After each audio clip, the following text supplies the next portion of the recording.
Well, it is now time to start the open session to hear public comments before closed session. Roll call, please.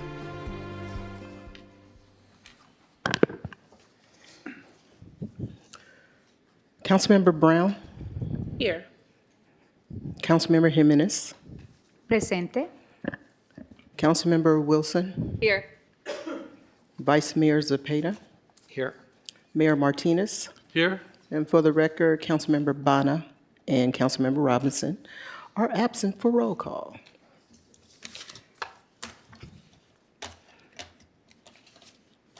Okay. All right.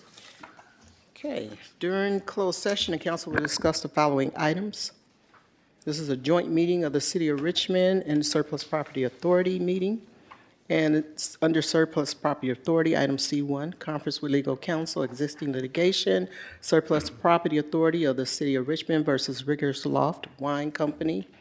Under City Council, item C2, conference with legal counsel, existing litigation, Lozano et al. Versus City of Richmond et al., Winehaven Legacy LLC versus City of Richmond, and Giddyville Rancheria of California et al. Versus United States of America et al. Item C3, conference with real property negotiators. The property is located at 222 Marina Way, Nystrom Village. Agency negotiators, Nanette Beecham, Antoinette Terrell, and Susan Bloch. Negotiating parties, Gorman and Company and Novin Development / Eden Housing, Inc., and Community Housing Development. Under negotiations, price and terms of payment. We have a total of 6 speakers. You'll have 2 minutes to address the council. As I call your name, please come forward and line up behind the speaker's podium. The speakers are Cordell Hendler, Kevin Brown, Barbara Brown, Gary Holbert, Bob Roden, and Sherry Novick. Cordell? Okay. So good afternoon, Mayor Martinez, Council. I am Cordell Henley, and I am a concerned Richmond resident. So I've been hearing this rumor about riggers, and I'm like, this whole issue regarding the back rent, they are a good business to our community. They have done a lot. They've hosted events that the city has hosted, and I think this is unfair. So when you go into closed session, think about all the contributions that they have made for Richmond. Think about that. And as far as the Nystrom Village, I walk through there every day, a few times a day, and it's gotten better, but but I just visualize that there will be a new Nystrom Village, brand new units, all of that. So when you go into closed session, think about what you would visualize for Nystrom Village, because the units, I want to see brand new units with everything. So when you go into closed session, think about, let those thoughts, let it sink in for a minute. So I'll just leave it at that. Kevin Brown? Okay. So Riggers Loft is a very complex issue. And that's kind of the points I was making, that it's not black and white. There's a lot of shades of gray. And whether you go back to the initial, how it was negotiated and put together, the investors that were supposed to come through the association with Jim Matzorkas, the China tariffs, which killed our China business during the first Trump administration. There is no China business anymore, but it wasn't just us. It was virtually every winery that was doing business from California with China. Then you had COVID, and now you have, coming out of COVID, the changes in behavior. So some very difficult waters to go through. But we've always negotiated in good faith with the city, all right? We never asked for forgiveness. We asked for forbearance and for deferral, and we were willing to work out a program to repay that made sense for the course of our business and over the course of our lease. The city, I don't know that that was ever presented to the city council. At the time, this is back in 2022, two members of the city council who no longer sit on the city council said they had no recollection of that plan ever having been submitted. I can't speak to it one way or another, but we negotiated it in good faith. So we're still willing to sit down and talk about that and to come up with a payment plan so that the city is made whole. We're not looking to get out of anything. But at the same time, we just also have to look at what are the current times that we're in. This is going to be a time to circle the wagons. and for the city to be looking out for its businesses and its citizens. Richmond has stated, and quite correctly, that it's a sanctuary city. That pretty much means there will not be any federal funds that are going to be coming to the city of Richmond. So we need to be looking out for each other. We do a lot of things that we donate. We have a number of things coming up. Andre Theory, the Red Oak Victory for a fundraiser for them, and also for the firefighters of Richmond. Your time has expired. Okay. Barbara Brown? Good afternoon. I want you to understand that we put in $2 million of our own money into the renovation of Rickers Loft when the EB5 program, which was terribly flawed, only came up with a quarter of the amount. From the get-go, we were at a disadvantage. And we were constantly plunging any kind of revenue that we would make right back into the business. Year after year, we still do this now. We are not getting rich. The Chinese export business went away in 2017. When COVID hit, we never imagined it would be 2.5 years. And yes, a large deferred payment had accumulated. Even though other cities like San Francisco and Alameda, they did forgive the port businesses their deferred rent, we never asked for that. In fact, we worked with the city attorney. We met several times, our attorney did, and we came up with a rather onerous but 4-year plan to repay back. But as Kevin said, it may not have ever been submitted. When they came back, then they wanted to add on penalties, late fees, interest, attorney fees, and they wanted to take 18 years off of our lease. All we're asking is for you to sit down with us, really try to understand how our business works, because your ideas that you have put out are not correct. They're flawed. And we can show you that. We just want to sit down, save our business. It means, yes, it's our business, but it means so much to so many people, as I know you've now heard. So I ask that you sit down with us in good faith and work out a repayment plan. Thank you. 17 seconds to go. Gary Hurlbut?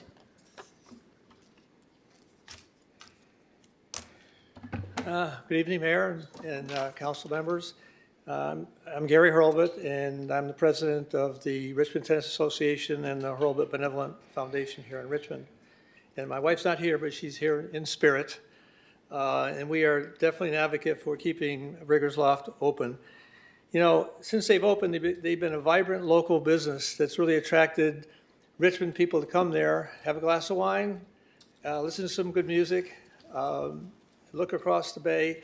It's been great for people to come and do that. And also, as the reputation has really grown, we see people coming in from East Bay, attracting to come in here for the same kind of thing, because it's just a great place to visit and to meet other folks. And it really enhances Richmond's reputation, just like RTA does that for tennis. You don't mind a plug, I hope. But you know, we try to do the same thing for bring people here and say Richmond's a good place to be and to enjoy. Both from a sports standpoint, but also for something what Rickers Loft has to offer. I understand that there's some investigations going on for other things around the pier, like somebody mentioned wind turbines. That would be great. I mean, you know, for Richmond to be able to manage that would be a real good deal for us and for the country, for that matter. The only thing I would say about that, though, those things take a lot, as you know, take a lot of time to do. So there's a lot of planning, you know, considering proposals and finally figuring out actually what the plan is of what's going to happen with the pier. And as Barbara and Kevin know, there's a lot of work to that. You know, that certainly has degraded over time. So to me, it's just a win-win situation to keep Rickers Loft open until you really see what the plans are there. And who knows? When those plans are all done, Rickers Loft could be part of that. Who knows? Because I don't even know what the plans are going to be there. But it's a very good, the way I go back to the beginning, a vibrant local business. Your time has expired. Thank you. Next speaker is Bob Roden. Hello. My name is Bob Roden. I lead a jazz band called the Bob Roden Quintet, and we've been playing at Rickers Loft. I just checked, and we played there for the first time 6 years ago yesterday. I've spent many, many hours playing there, and I can tell you, this is a local treasure that you really ought to try and find a way to keep. There are very few places in the Bay Area that facilitate music the way they do, that allow local bands to come and play, people to come and see their friends and family and sit out and enjoy the seagulls flying by and have a glass of wine while they do it. So it's a treasure. I think it's brought a lot of attention to Richmond. People are aware of Richmond in a way that they weren't before Riggers Loft was here. And these are great people to work with. I wouldn't have been playing there for 6 years were they not, because it's not about the money. I can tell you that when COVID hit, they went to great lengths to make the place safe. When we first came out of being totally sequestered, they gave me a tour around so I could see all the steps that they had taken to make things hands-free and keep space and make everything safe. They had a login system for guests. They went to great lengths at great expense to do that, and similarly made similar arrangements when they were able then to go inside. So they are the kind of people you want to work with. It's the kind of place I think it's in Richmond's interest to have. It's been great. It'll continue to be great. And I really hope that you can find a way to work it out with them. Thank you. Okay, our last in-person speaker is Sherry Novick, and if there's anyone that's joining us online that would like to speak on this item, please raise your hand at this time. Thank you. Mayor, honorable members, I lived in Richmond for 18 years, raised my daughter here. I still live in the area. We had, for other reasons, had to move out of the city, but Richmond remains near and dear to my heart. I actually worked for 2 assembly members who represented Richmond during the era that I lived here. You know, I've been so pleased to see what Riggers Loft has done for Richmond, because it really has been a focus to bring people in, certainly from the larger East Bay area, but also new residents in Richmond. You know, since I had to leave Richmond a few years back, a lot of new people have moved in. In fact, a lot of, young professionals and people who didn't imagine that they would be moving to Richmond until they saw this beautiful new development and the housing near the water. And there's Riggers Loft, which just was, icing on the cake. Like the previous speaker, I would say that Riggers Loft was one of the very few places that remained open and safely open throughout COVID, allowed people to come together, and people were not coming together and still, struggle to come together, as you know, because our restaurants are having, challenges throughout the Bay Area. But Riggers Loft has just hung in there. So to the extent that it is a diamond in Richmond, and it's right across from the Red Oak Victory Ship, which also has provided another means for many of us to say, and look what else is here, to bring people to Richmond. It's been a wonderful asset.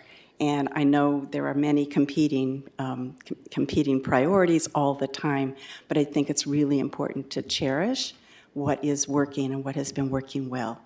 Thank you very much. And that was our last speaker. And just for the record, council members Bana and Robinson are present. Did you need the times? No, I have the times. Okay, all right, thank you. All right, in that case, the open session to hear public comments before closed session is closed, and we will retire into closed sessions.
It is now time to begin the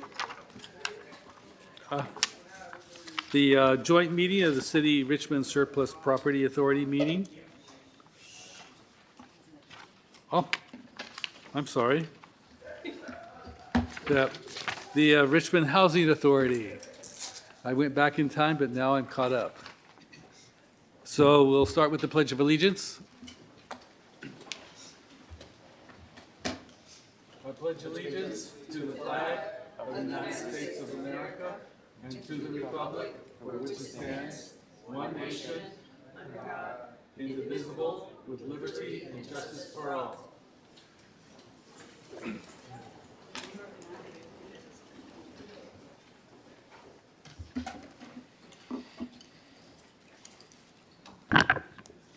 Roll call. Roll call. Commissioner Bonner, Here. Commissioner Brown, Here. Commissioner Jimenez, Presente. Commissioner Robinson, Here. Commissioner Wilson, Here. Vice Chair Zepeda, Here. Chair Martinez, Presente. and Tenant Commissioner Scott. Present. Our next item is Statement of Conflict of Interest. Are there any? Hearing none. Our next item is Agenda Review. No changes to this agenda? No changes. Okay. Our next item is to approve the consent calendar. I Oh, I'm move the sorry, item. public comment, Oh, sorry. okay. And we do have one speaker, Cordell Himmler. So, good evening, Chair Martinez, Commissioners. I had read the staff report, and I don't have no objections to this, to the consent calendar either. So, it's up to you, Chair Martinez, to approve the consent calendar as presented. Now our next item is to approve the consent calendar. And the items? There are two items under the RHA consent calendar. Item L1, contract with RK Roofing and Construction, Inc. for gutter replacement at Eastern Village. Item L2 is a contract with Structure Development Advisor, LLC, for asset repositioning. All right, do I have a motion? All right, from Commissioner Scott? I second it. Okay, Commissioner Brown? Yes. Commissioner Bonner? Yes. Commissioner Jimenez? Yes. Commissioner Wilson? Yes. Commissioner Robinson? Yes. Vice Chair Zepeda? Yes. And Chair Martinez? yes. And Tenant Commissioner Scott? Yes. The vote is unanimous. All right, with that, this meeting is adjourned.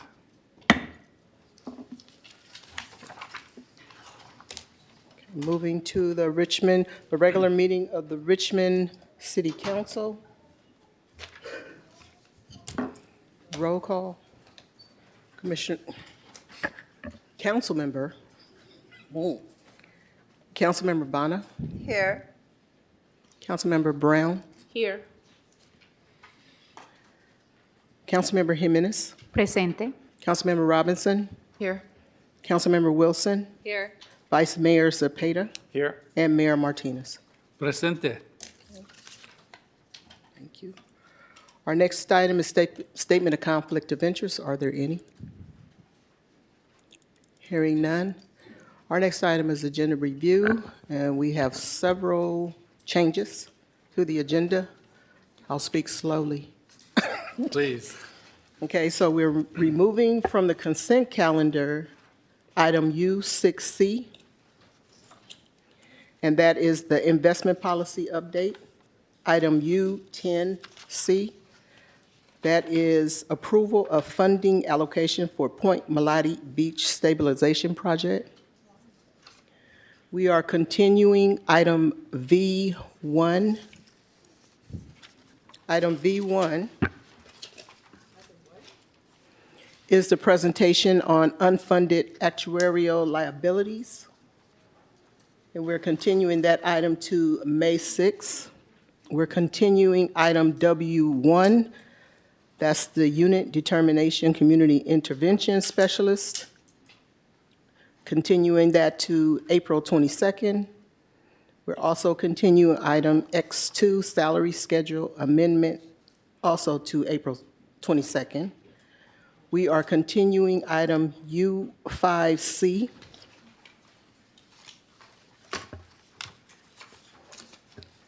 That item is the District Office Lease Agreement with U.S. Congress Member John Garamendi's office. And those are all the changes that I have. If I may, Mayor, through the Mayor, through the clerk, for USC Investment Policy Update, there was an inquiry from Councilmember Bonnet, and staff did respond to that. Was there any other council member that wanted the item pulled, or Councilmember Bonnet? Staff did respond. Which item? Is that U5C, you said, Ms. Curl? U6C. U6C. I was not still clear on the response. I'm not sure if everyone else thinks there's no need for it. I passed, but I didn't understand what the item was about. Well, I read the item, and it's basically updating the language. There is no substantive change. So the previous request to get the money out of like water industry and prison industry, is it going to go through or it's not? It's still in. Okay. Is that true, Ms. Manager? Nikki, can you come up to respond to the inquiry for finance? Thank you.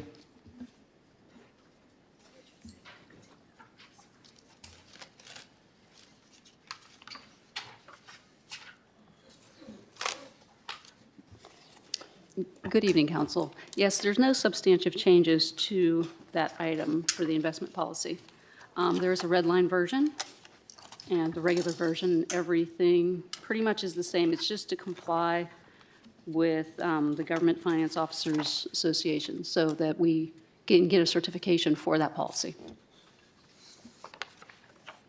So that policy is going to be in effect, what we approved earlier? It is already in effect. We just want our certification. Got it, thank you. Okay, it can be included in the consent calendar. So that was item U6C is remaining on the consent calendar? Okay. And then, Mr. Curl, And also, one more thing. So now, we have one item to discuss under new business. And that would be the Parchester? and that's X1. That's, And I wanted to see, yes, because X1. we have several individuals here from Parchester visiting, and wanted to see if we can move it to after the consent calendar. It's there right now. But aren't we With the doing changes. V1? Oh, V1's also, so everything, so we took everything off. Perfect. Then it's coming after the consent calendar. I'm Trying to sorry, track but all the changes. Thank you. Sorry, Councilmember Robinson? I also had a request around U10C, if we could move that up a little bit more, because there are people here to speak on the Point Mulade issue. Is it is possible that to move pulled that out? up? I'm confused It about got that. pulled. Why? It was, I think, community The pulled it. public. The community pulled it because Oh, they wanted to speak to it. Oh, got it, okay, okay. Okay, so, Maybe Well, after the Parchester Village? yeah, generally, that's where it falls, Oh, after. okay. There's so many things that got pulled, it's Yeah. hard to know what happened here. Thank you. Okay. Are we ready? All right, so I believe we're clear. Okay. Everybody? Okay. Our next item is report from the city attorney of final decisions made during closed session. On the closed session agenda items, the first item, C1, is the Riggers litigation. The council discussed the status of litigation in closed session. This matter, the judge recently determined that they had violated the terms of their lease and that the city's lawsuit was upheld. And the judge determined that Riggers no longer has a right of possession to the property. And the city council directed the city attorney to continue with its actions to carry out the eviction. With regards to C2, items listed there, the Lozano versus City of Richmond, direction was given to the city's litigation team concerning resolution of the lawsuit. The Winehaven and Giddyville items were not discussed. The last item involving the real property negotiations for Nystrom Village, the council gave direction to its negotiators for continued negotiation. And that's my report. All right, our next item is the report from the city manager. Good evening, KCRT, can you please put up the PowerPoint? Good evening, Mayor, City Council, Shasta Curl, City Manager. As a reminder, all of these items can be found in the weekly report or calling the City Manager's office at 510-620-6512. Slide 2, please, KCRT. This evening, we're going to run through 5 great community events that have taken place or are taking place in our community. Next slide. This past Saturday, we had a great event, the Spring Egg Hunt, hosted by our City Recreation Department at Nickel Park, and I'd like to thank everyone who came out. Our families were able to enjoy a morning of fun, fresh air, and festivities.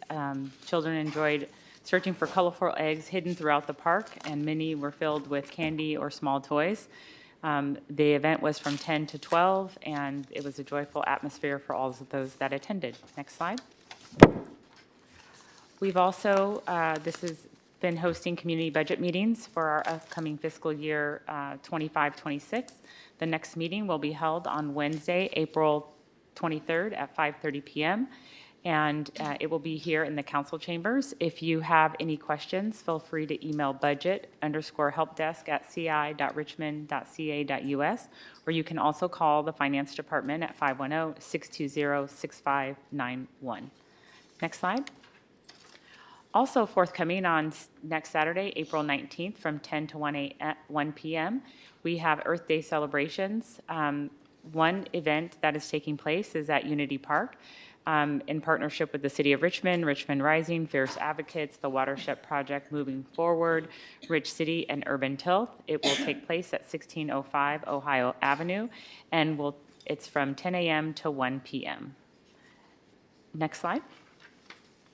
Also, there's another event for Earth Day, in which will take place on Saturday, April 19th from 9 a.m. to 2:30 at Shields Reed Park, which is located at 1410 Kelsey Street.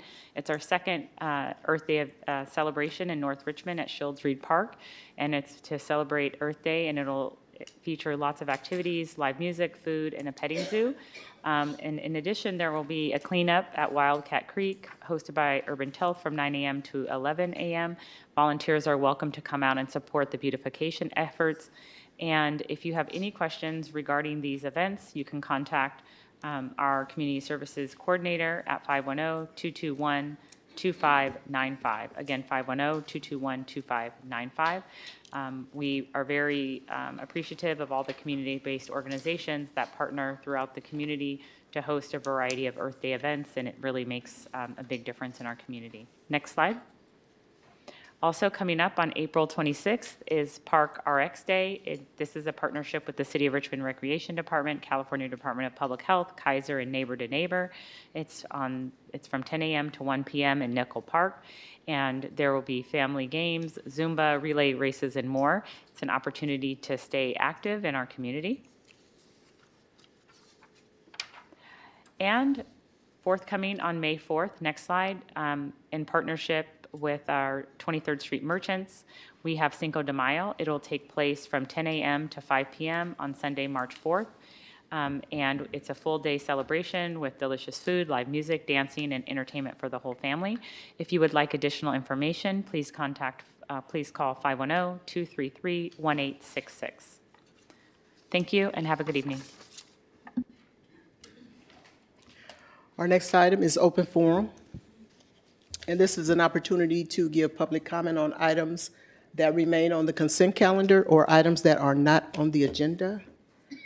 As a reminder, item U10C has been removed from the consent calendar and will be discussed by the council later in the agenda. So if you want to speak on that item, you have to wait until that item is called. If there's anyone joining us online that would like to address the council during open forum, please raise your hand at this time.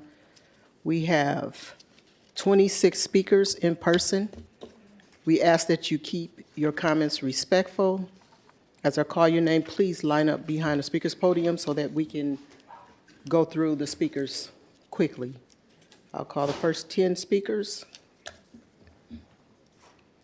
Cordell Hindler, Sohila Bana, Sandra Richardson, Roger Burgeon, Barbara Speed, John Burgeon, Richard Cowman, Kathy Lund, Debbie Christie, and Kevin Brown. You'll have 2 minutes. Okay. So good evening, Mayor Martinez, council. I was looking at the consent calendar, and I'm like, and I want to thank the mayor's office for the reappointments of Jim Hyde and Sarah Cantor, because these two individuals have done a wonderful job on the rent board. So I'm asking the council to approve the consent calendar as presented. Number two, if you remember 2 weeks ago when we had Dr. Moses here, she came and provided us an update on what's going on in the district. Two of the things that she brought up was some very good points. We need to track data of how many kids have been absent from school.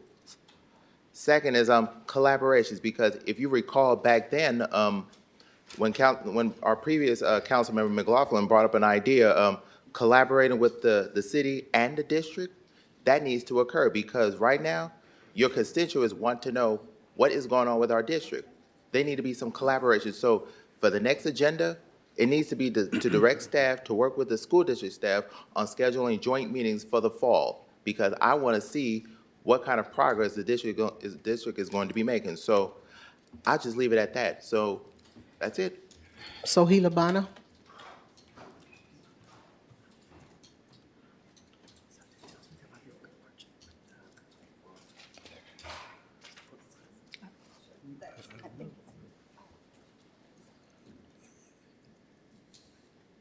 Hello, everyone. I just wanted to say there is an additional Earth Day celebration and event in El Sobrante on Saturday, April 19th at El Sobrante Library for people of the entire El Sobrante Valley, both Richmond and unincorporated area.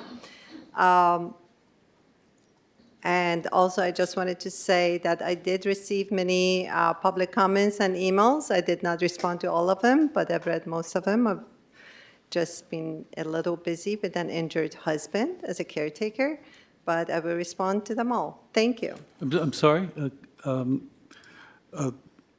What time is the event on Saturday? 9 a.m. to 2 p.m. at El Sobrante Library. Thank you. Our next speaker is Sandra Richardson, followed by Roger Burgeon. Yes, good evening, everyone.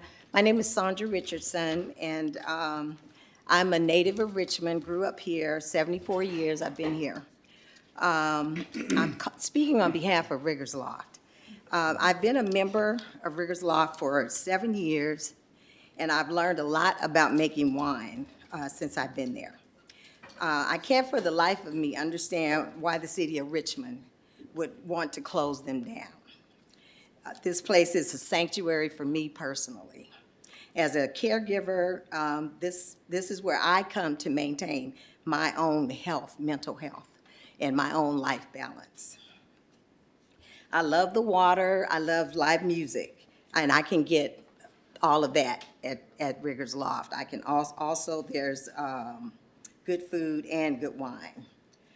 They've got some of the best views along the port in Richmond. I don't know if any of you have been there, but it's a beautiful place.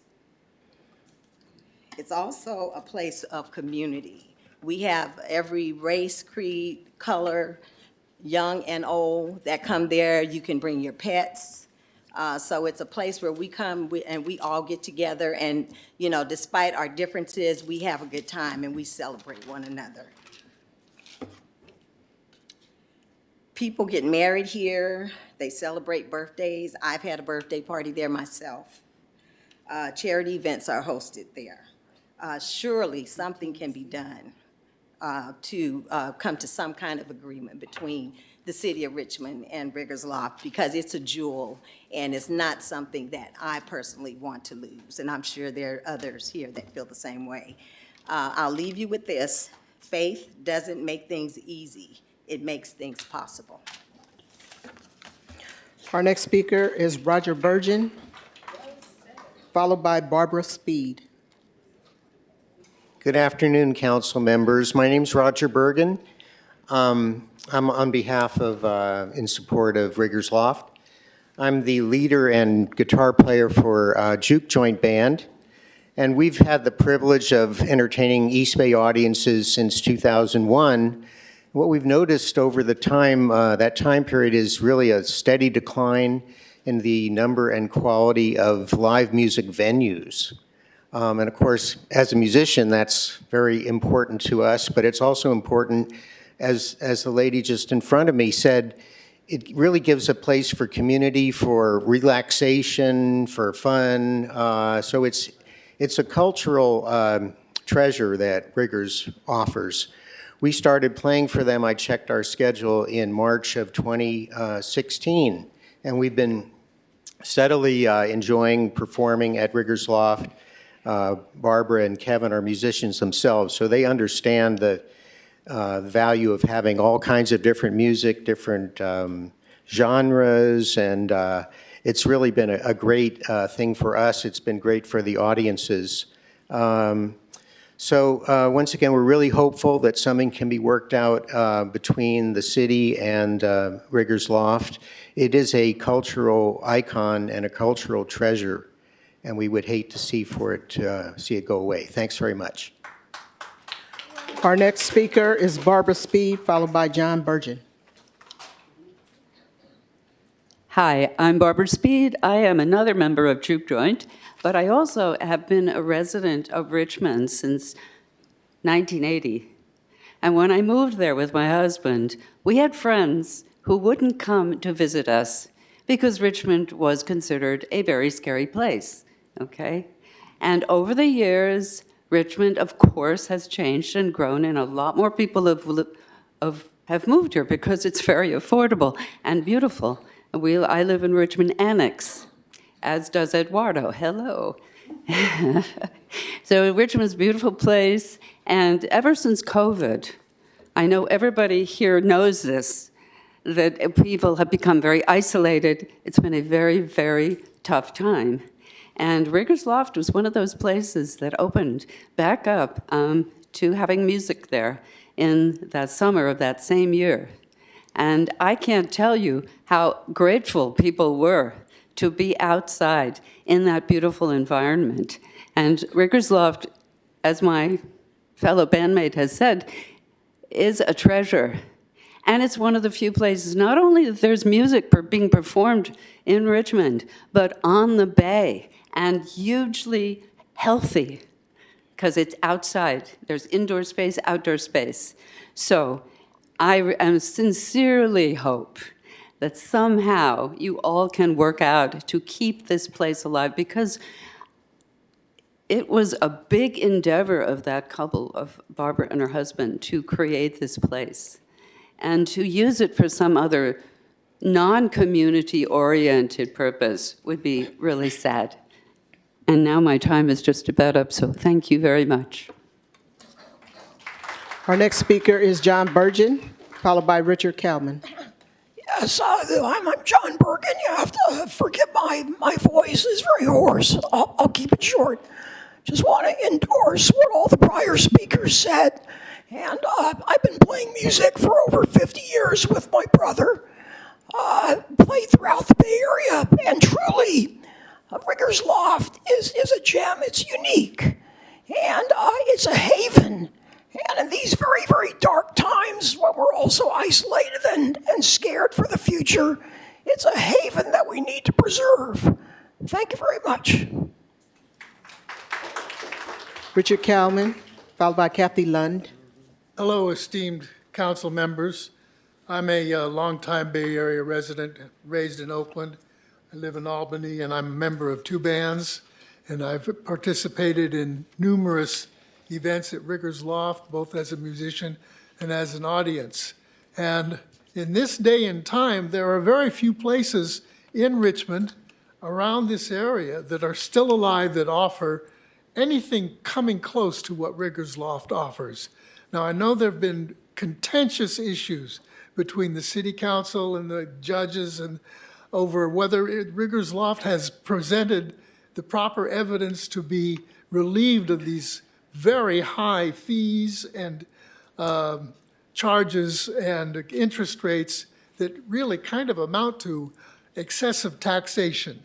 And I realize that the judge already made a decision, so all I can say is, can it be reviewed? Can it be appealed? And can you please consider the evidence that they say they have presented several times to you, showing that they are acting in good faith. They are certainly loved by the community, and I wonder, do the taxpayers and city residents of Richmond who go there, do they want this place to be closed? That's a big issue. Thank you for your time. Our next speaker is Kathy Lund, followed by Debbie Christie. I'm also here speaking for Riggers Loft. I've known Kevin and Barbara Brown both personally and professionally for over 15 years, and I've always known them to be generous and community-oriented, as well as conducting themselves and their business with integrity. In addition to the over $2 million they have spent, I have seen the literal blood, sweat, and tears they have given to renovating and developing Riggers Loft into a successful Richmond business that pulls patrons from all over the Bay Area. As an employee of the Browns from 2012 to 2017, I put my own share of blood, sweat, and tears into Riggers Loft myself. But now my husband and I and my dog drive from San Leandro to relax and enjoy its offerings of great wine, cider, music, and food, as well as one of the best views of the San Francisco skyline. In an era when Bay Area cities and other cities around the country have given grants and/or reduced restrictions to assist small businesses after COVID, Richmond appears to have piled on penalties despite the fact that the Browns started paying their rent back in good faith earlier than legally required. Richmond residents and city government have benefited from the Browns' generosity when Riggers donated space to Taste of Richmond events, candidate nights, staff meetings, Chamber of Commerce events, just to name a few examples. It's hard to fathom a city treating one of its own businesses dedicated to community and still growing so poorly. I ask you, council members, to return the good faith and work out a solution that keeps Riggers Loft firmly planted in Richmond and contributing to the city's rich history of strong community ties, artistic creativity, and wine. Thank you. Our next speaker is Debbie Christie, followed by Kevin Brown. And will the following individuals please line up to speak? Sarah Tenenhouse, Diane Dickey, Lee Waterman, Paul Elsher, Don Gosney, Andy Guerrero, Tiffany Powell, Anthony Mitchell, Robin Anderson, and Janice Kaplan. Debbie Christie. Hello, my name is Debbie Christie, and I am not a musician. I've been a member of Riggers Loft Wines Company's R&B for over 9 years, but I first met Kevin and Barbara about 10 years ago when they showcased their wines at an event in Danville. I further tasted their wines later and became a member and have enjoyed all my times I spent there. It is truly my happy place. Riggers Loft is more than a business and much more than a wine bar. Riggers Loft is a small business owned by real people, not a corporation that provides goods or services to a bunch of unknown people. Riggers Loft is a gathering place, and forgive me, I'm going to be repeating some things that have already been said, but it's a gathering place for people and families to enjoy wine, cider, music, and food. All this and more with a spectacular view. Riggers Loft draws people from all over the Bay Area and creates a welcoming and positive image for the city of Richmond. There is nowhere else like this to go locally for this type of enjoyment or special events. If Riggers Loft were to be evicted, it would truly be a sad loss to me personally and the community. So we're asking the City Council for a change of heart and not move forward with the eviction, and instead allow them to remain the pillar of and continue to bring business and revenue to the City of Richmond for everyone to continue to enjoy. We humbly ask for your reconsideration. Our next speaker is Kevin Brown, followed by Sarah Tannenhouse. So Riggers Loft is a complicated project and different twists and turns. My wife and I, Barbara, are all in. We sold our house in Alameda, and we took the proceeds of that and put that into what we were doing for creating Riggers Loft and what it is today. I think Riggers Loft is one of the great showcases for Richmond, and it showcases what's best about Richmond. The beautiful shoreline, the diversity of the people, the different businesses that can be experienced throughout the community. And I think we've played no small part in helping to expose that and showcase what's best about Richmond. We've donated a lot of space and various services, wine, the rest of it, you know, hundreds of thousands of dollars. We have 3 more events. One is Andre Theories that's coming up in May. That's a music program for kids of Richmond. Another one is going to be the firefighters. They have their event showcasing their artworks and raising money for them, and that's for Richmond firefighters. And then there's another one for the Richmond Museum Association and the Red Oak Victory, which is their big fundraiser. We always donate the space for these things, and we look for ways to, to participate in the community.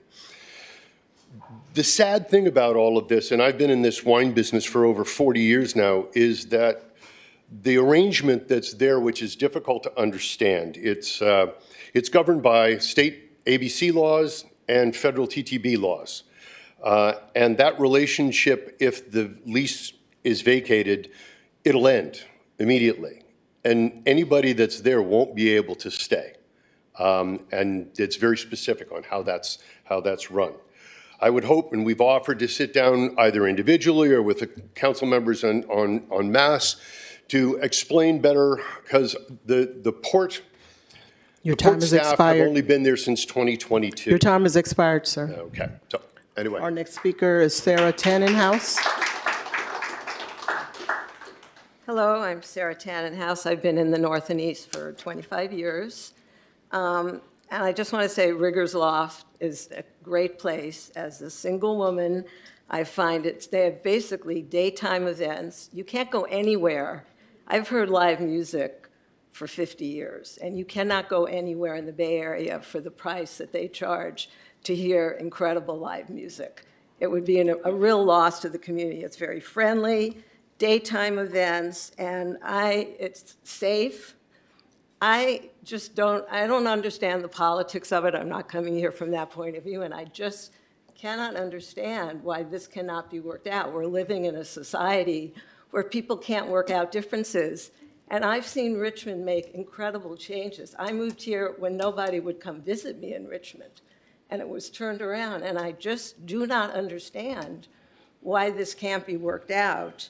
And I really just hope you support this venue. I really don't get it. As someone who's not involved, I haven't been to meetings like this in years. I used to be very active in my neighborhood. And I just don't understand why this can't be worked out. It just does not seem to represent Richmond in a way that I can be proud of. Thank you. Our next speaker is Diane Dickey, followed by Lee Waterman. Diane Dickey.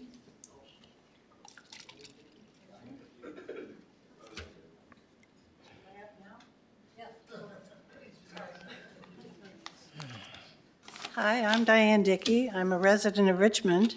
I am very concerned about the future of Riggers Loft and would like to tell you how important it is that they remain in business. This establishment is a city treasure that needs to be preserved and supported by city government. Please do what you can to help Riggers Loft resolve the obstacles that are threatening to close it down. Riggers Loft is a special place. I speak from personal experience since I have been to Riggers on many occasions and enjoyed the live music, the lovely view of the bay, and the great food. Dancing in the sun to live music is a great treat. Where else in Richmond is there a waterfront place for this? My friends have come over from the city and Marin to enjoy this venue with me as well.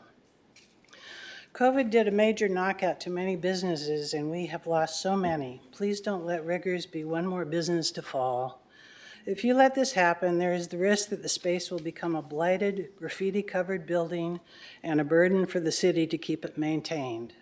Nobody wants another abandoned business in Richmond. I have not heard of any immediate plans for this space to be used for anything else in the near future. So doesn't it make sense to negotiate with Riggers in good faith to keep its vibrant business going? Please try to work with Riggers to come to a solution to keep them in business. In light of the Craneway only paying $1 per year in rent, and the Red Oak Victory Ship paying only $1 per year in rent, doesn't it seem feasible to try and work out an arrangement for Riggers to continue to exist? We've already lost the Craneway to a private pickleball club. The Craneway was once a venue for public events, and now that's gone. So let's at least keep Riggers going, please. Thank you. The next speaker is Lee Waterman, followed by Paul Elshire. Thanks for hearing me, Council, honorable council members. My name is Lee Waterman, and I've been a band leader and musician in the Bay Area for 50 years. I'm aging myself there. I'm not in a hurry, so. Anyway, when COVID struck, my business, music business, was destroyed. I had no income for a couple of years, and then I started performing at Riggers Loft, which is one of the few places where they still had live music. And that got me back on my feet, and I'm still working there to this day, and it's been helping me and my band members. I have 2 different bands. I keep 10 different people in income with music, and have for many years. And it seems like in this culture now that we have with the changes in our national politics and everything, that the emphasis on art and culture in our society has been destroyed, or is being destroyed as I speak.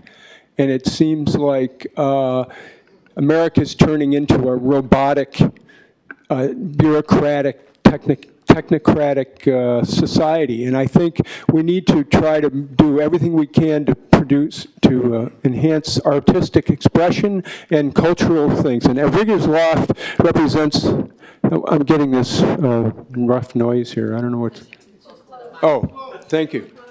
You'd think I'd know that by now. And so, anyway, please, try to reach an accommodation about this, because we need these kinds of institutions in this country even more than ever now that we're heading for a brick wall culturally and politically. Thank you very much. Paul Elshire, followed by Don Gosney.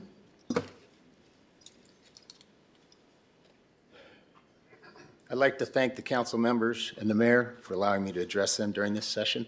My name is Paul Ellisher, and I'm a proud graduate of John F. Kennedy High School, class of 1980, right here in Richmond, California.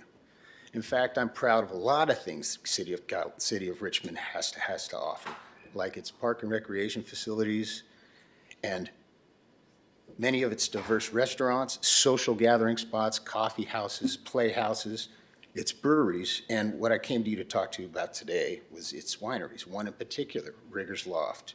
Riggers is unique as it's an urban winery. It boasts 3 different winemakers, a cider maker, a restaurant, not to mention the most beautiful view in the entire Bay Area.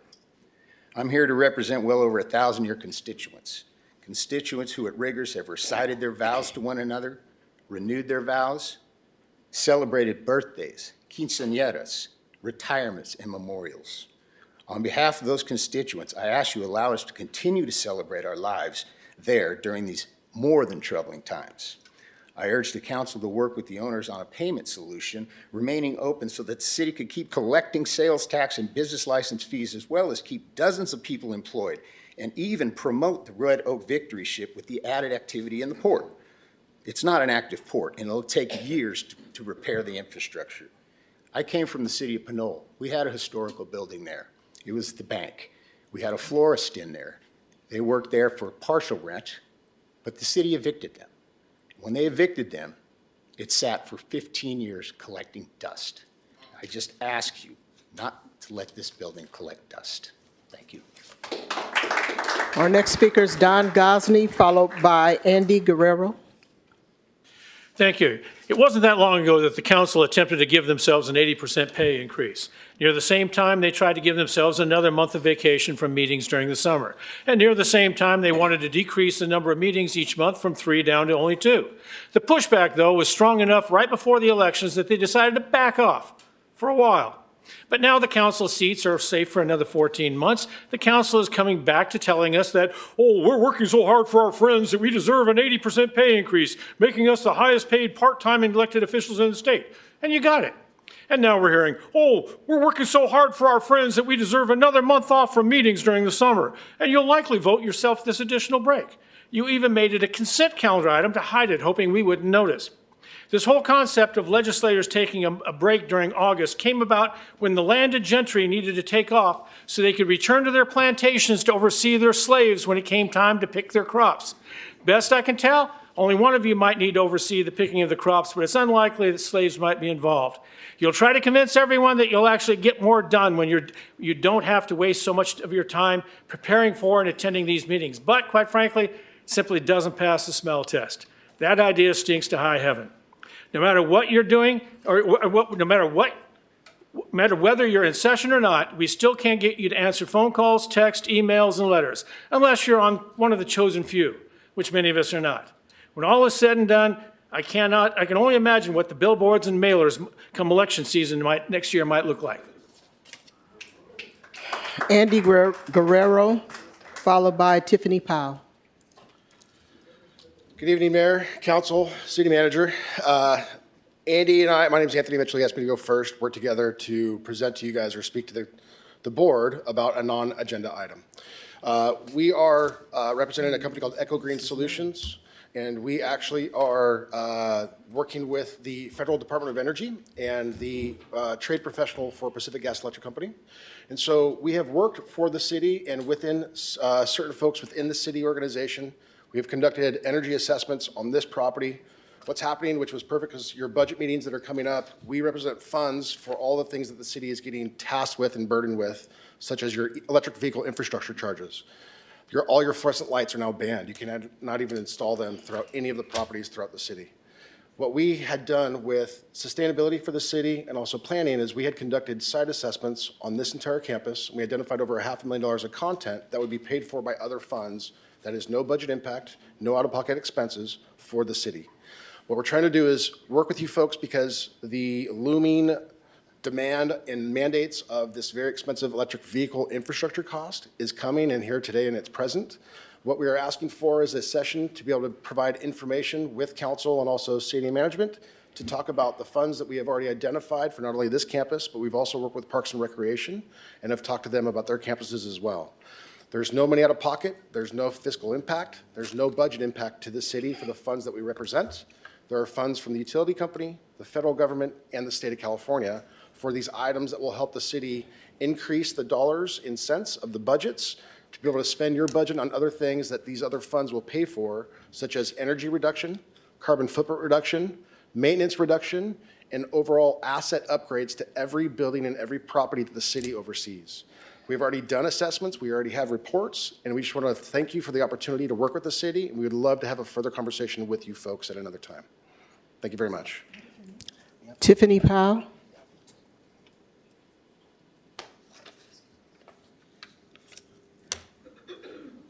Tiffany Powell. Okay. I guess this is Andy Guerrero. The previous speaker was Anthony Mitchell.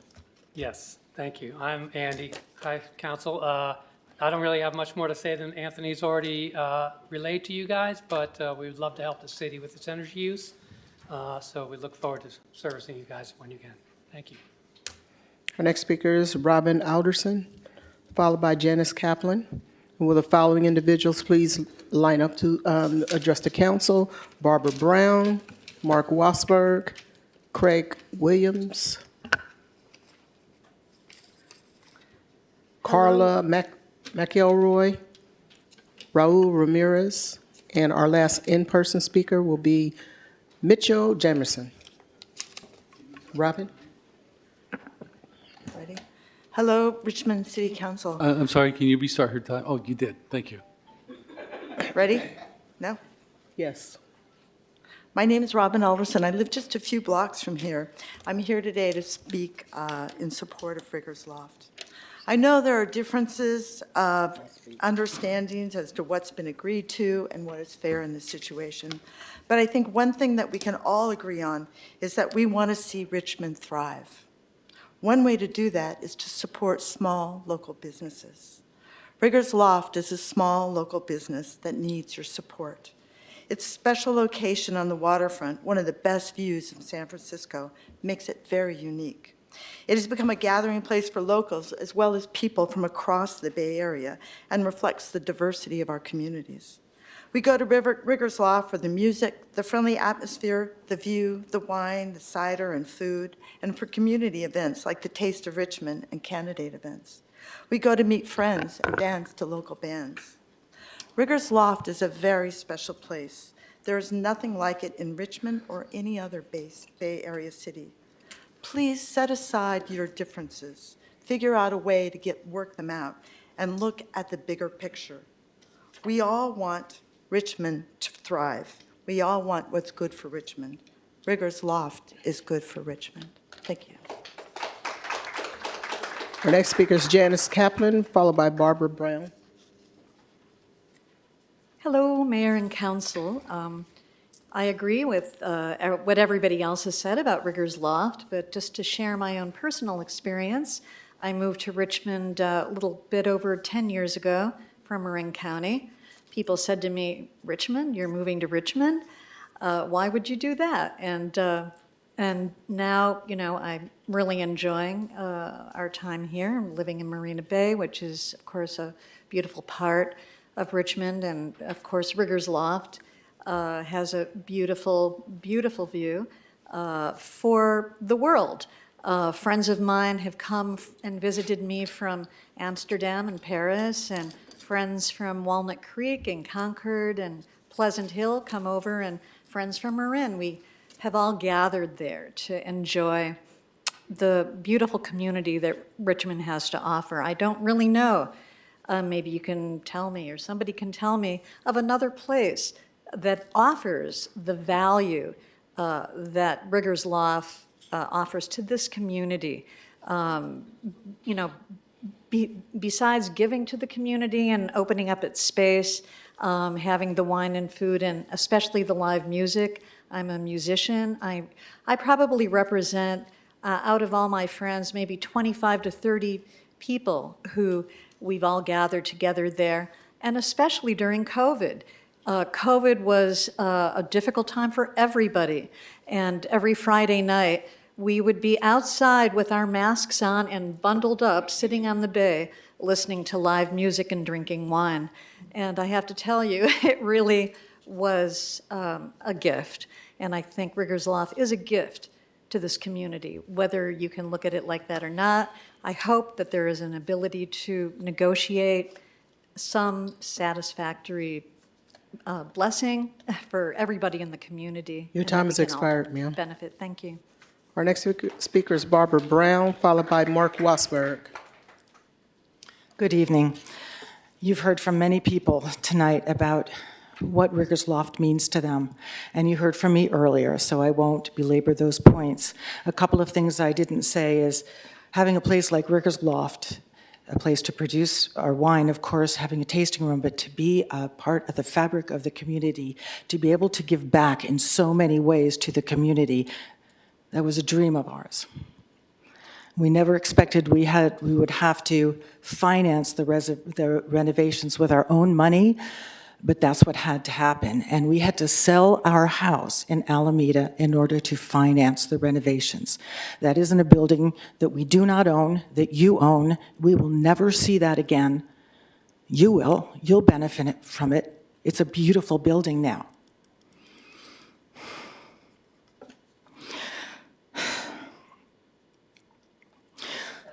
The loss of Riggers Loft will cause the loss of jobs to dozens of people.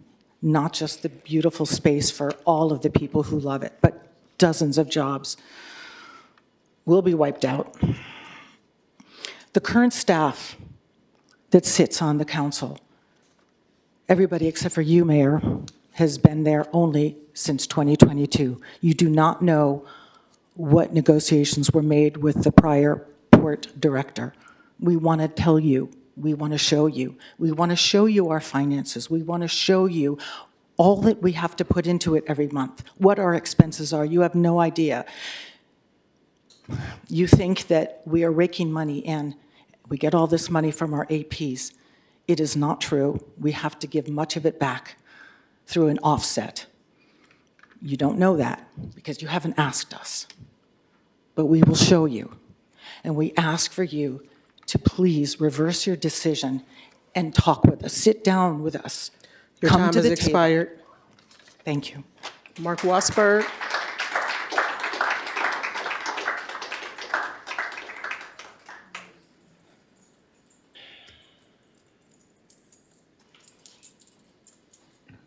I was cleaning out my email, and I got an email from the city clerk. Campaign-free zone. Now, what does that mean? I looked at the ordinance. There's no ordinance. I looked at the city charter. There's nothing. The Richmond PD tried to shut me down. I laughed at him. You're Guado, you know what it is, right? What about that well-educated man over there, that lawyer? You know what it is, right? Oh, the city manager told me to keep my mouth shut, and she bought me a meal. I think that's bribery. Huh? Oh, yeah, it's true, because I even marked the date when you did it. I don't know what you people try to shut, so I think Pam needs to tell the people, because somebody's going to lose their job, because a good competent lawyer will have a field day with you in court, Mr. Attorney. You're supposed to be that well-educated man, so why don't you tell the people what is a campaign-free zone? I don't see no signs anywhere. Huh? Where's the signs at? You always want to shut us down during the campaign, but I'm going to tell you something. When the next campaign starts next year, you ain't going to be shutting nobody down, and somebody's going to lose their job. Because as soon as I find me a lawyer, lawsuits are going to start flying, and you ain't going to shut me down. So Pam needs to tell the people what is a campaign-free zone, because once I show that lawyer this email, somebody's going to be out of a job, and you're going to have a lawsuit on you. See, this is how stupid you people are. You think you could dictate our speech, then you turn around and say, oh, don't worry, he has the freedom of speech. Even the Richmond PD says, hey, wait a minute, you can't do that. I looked at him and laughed in his face. It took him an hour, he still couldn't find it. You wait till next election, you son of a bitch. Craig Williams. Thank you. I'm one of the musicians that performs at Riggers and also a retired physician. I had a whole list of things I wanted to say, but everybody's covered them already. And I've run meetings myself, and I wish I had one of these at my meetings with a timer and a limit. So I just want to reiterate what everybody said before, what a wonderful place and unique place it is, and hope that you can do whatever is in your power to reverse the potential closure of Riggers. Thank you. Our next speaker is Carla McElroy and Raul Ramirez.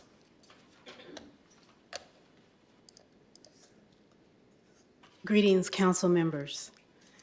I'm a Richmond resident of all my life and also a proud graduate of Kennedy High. I'm here to express why Riggers Loft is so important to me to keep it open. I've been a member of Riggers Loft for 9 years now, and it's been a place where I've not only met many friends, but one of the few places of solace that has kept me sane while I've gone through rough times. It's rare to have such a beautiful local establishment which offers serenity, beautiful views, live music, food, and delicious wine. It's extremely important for me to continue to connect and have a place like this to visit, which I do so very often. There's such a great need and a benefit of having Riggers for the community to be able to gather and enjoy each other and also support each other in times of crisis as we are constantly facing in the world these days. Please, I ask you to not put further any actions against Riggers Loft and instead conduct an honest dialogue and negotiation for a repayment plan that will work for everyone. We are all in support of keeping Riggers Loft alive. Thank you in advance for your consideration. Our next speaker is Raul Ramirez, and our last in-person speaker will be Mitchell Jamerson. Good afternoon, City Council. I'm Angel Ramirez, followed by my father, Raul Ramirez. We are blessed to have a business here located in Richmond, right here on 23rd Street. It's called Tacos y Rulas. We have applied for our music live entertainment permit since like 6 months ago, which has not have, or we have had a response since 6 months ago, and we've paid the permit in full, and also have reached out to our director of permits, Hector, which has now reached out to us, which has been a pretty hassle to getting a hang from him, but no contact from him. It's been months, calls, no response from Hector, and all we're trying to do is make our community better. We don't see a taco place with mariachi band at 8 p.m. with families having fun, enjoying themselves. They go outside of Richmond to find this type of comfort. They don't find this in Richmond. We are a family that is trying to understand other families and build our business more into a bigger atmosphere where people can enjoy themselves. But other than that, we truly appreciate, like, you're hearing right now, I'm 16, I'm just 16 years old, guys, so this is like my first time talking, and my father is also nervous, so yeah, that's all I have to say though. Thank you. Excuse me? May we have your name and the place of your business? Yes. My name is Angel Ramirez. The place is called Tacos El Rulas. It's in 232 23rd Street, Richmond, California, 94804. And he's the owner, my dad. Okay, thank you. Thank you, sir. Good evening. My name is Mitchell Jamerson. I'm here on behalf of my son, Rashid Jamerson, and my granddaughter, Zakiya Jamerson. Unfortunately, their mom passed in July while my son was waiting to be a part of the sheriff's department in San Francisco. The coroner made his report, took a while, but now the city of Richmond refused to give up the police report to the sheriff's department in San Francisco. It's been 9 months, and basically cost my son a job. They don't want to release it, but not only they don't want to release it, the San Francisco Sheriff Department called Richmond and asked for the police report, and they still haven't released it. It was it's a hurtful situation. This is my son's first real job, and the city of Richmond is stopping him from getting a job. This isn't fair. Whatever grievances you have with me, take it out on me. Don't take it out on my son. He's trying to raise, he's a single father trying to raise his daughter. This would have been his first real job. And if the city of San Francisco is calling next for the police report, why can't you guys give it up? You don't have to do this. This is a young black man. His first real job, and the city of Richmond is holding the police report. You can do better than this. Whatever you have against me, I'm right here. Don't take it out on my son. He did nothing to you. He did nothing to the city of Richmond. He passed every test that was meant for him to pass to get that job, and the city of Richmond should release a police report. This is the second time the city of Richmond has had a police report in my family name. Thank you. That was our last in-person speaker. Now we'll move to the online speakers. And at this time, we have 6 speakers. Okay, and the 6 speakers are Gail Feliz, Scott Mamos, Jesse Turan, Joe Brennan, and Keisha Gallen. Gail Feliz, you'll have 2 minutes to speak. You can go ahead and start. Hi, everybody. My name is Gail Felice. I am here to speak on Riggers Loft as well. I moved to Richmond around like 27 years old. I'm currently 33, and I just think it's just such a wonderful gem. And, I know I'm not a musician. I'm a little bit on the younger side, and I do want to just voice that I've gone with my friends, and I actually don't even like wine at all, but just the space itself is so unique and beautiful, and to go after work and see all kinds of people and faces, just such a honestly privilege to live in the city and have access to this space. And I really have faith that you will be able to work it out with the Brown family, and I feel like they've invested a lot of their time and money, and I would be really sad to see it go and have access to that with my friends and family. Thank you. Thank you. Next speaker is Scott, and if you'll state your name for the record, you'll have 2 minutes to speak. You can go ahead and start. Okay, hi, my name is Scott McElhinney. I've been a resident of Richmond for 22 years, and I don't know all the ins and outs of what's been going on with Riggers Loft legally and financially. But when I heard that there was a chance that it might close, I was shocked and saddened, because it's a place I've been going to for, well, I think just about ever since it opened. As everyone else has said, it's a very unique place. I've heard tonight that the people who run it have invested $2 million of their own money to renovate that building.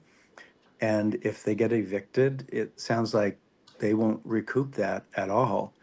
And, I don't know, what they haven't done that they're supposed to do, but it seems to me that a city council would want to work things out with them to keep such a beautiful venue operational. It's one of the few things that I can bring friends to in Richmond where they're actually eager to come to Richmond for. So I hope that you will be able to find a way to work with them and work out a long-term solution, because it would be really sad for me, yes, but for the many, many, many hundreds of people who go there on a regular basis. And I've been there when there've been birthday parties and anniversaries and all kinds of other celebrations. And it really is a happy place, not just for me, but for many, many people in Richmond and really the whole Bay Area. Thank you. Thank you. Next speaker is Memos. If you'll state your name for the record, you'll have 2 minutes to speak. You can go ahead and start. Hello, can you hear me? Yes. All right, yeah, my name is Shimie Mamo. I'm a product of Oakland, California, particularly East Oakland. Richmond and East Oakland have a lot in common. And when Kevin and Barbara opened the wine place, really, I think I was really proud of City of Richmond, because it was inviting. It was the best vibe. July 3rd, Mayor, go July 3rd. Riggers Loft is one of the best events in Bay Area. It beats San Francisco. I challenge you. If you have not been there, then this is really a personal attack. It's a personal attack to the citizen of Richmond, and it's a personal attack on the small business owner. I've been to that winery. on on a Thursday night, Friday night, Saturday night. I've seen a lot of community events, a wedding event, a bunch of African American events. I've never seen that any winery. And first of all, I'm an African descendant, but I grew up in Oakland. So I feel comfortable. I feel welcome. It's also producing, it's producing tax for the city. I mean, I don't get it. If this place is not going to be occupied, it's going to be empty place. Does that make sense? City councils? I mean, what are you guys thinking? I mean, what you heard the people in that community saying this place is a positive place, is bringing the community together. Mayor, is your job to bring the community together, or is there hidden agenda? And we need to know that. And you guys I'm telling you, when it comes to election, you guys gonna be impacted if this is not being negotiated. Thank you. Thank you. Next speaker is Joe Brennan, and the following speakers after that are Keisha Gallen and Jesse Turan. Joe Brennan, you'll have 2 minutes to speak. You can go ahead and start. Joe Brennan. I am a musician who's performed at Riggers Loft regularly over the last 6 years. I just want to echo what many of the other musicians said before me. It is a very unique space. Over the years, we have seen a reduction in the number of places where music is regularly a part of the location. Riggers has been incredible for myself, and I've played with over a dozen musicians over the years. So it's provided both enjoyment and a source of income over that time. I don't know the specifics of all of the dealings with the city of Richmond, but in every interaction I've had with Barbara and Kevin, they've been, incredibly kind and incredibly, honest, upfront business owners. So I can only speak from my experience, and I see from the massive community outpouring that we've seen today. I think others have had many similar experiences with them over the years. So in sum, this is a great place. It provides opportunities for musicians, community members, and any business that is interacting with them. So I urge this body to consider that. And as Paul said earlier, and the last speaker just said, Riggers Loft is a great asset in any situation, but contrast Riggers Loft with an empty building, it's really not a comparison at all. So please do whatever you can to save that business. Thank you. Next speaker is Keisha Gallen. You'll have 2 minutes to speak. You can go ahead and start. Hi, my name is Keisha Gallen, and I want to start off by saying we're having a gun violence prevention summit June 7th at COBIZ from 11 a.m. to 3 p.m. and the city council is invited. My main concern is I would like to have someone from city council that's in good faith to actually sit down with me and some of the other nonprofits that's out here helping these kids, where we're not getting any funding, we're taking money out of our own pocket, and it's a public safety, but the public safety funds are not spread it around the way they should, because it's not impacting certain parts of Richmond, and it's only impacting certain kids. And then I find it disturbing that the city of Richmond invests in organizations outside of the city of Richmond that supposedly help the kids in Richmond, but they're really not helping the kids. So I want to sit down with somebody to actually talk to them, along with other nonprofits that I work with, to address our concerns. And that's my main complaint tonight. Thank you. Last speaker is Jesse Turan. You'll have 2 minutes to speak. You can go ahead and start.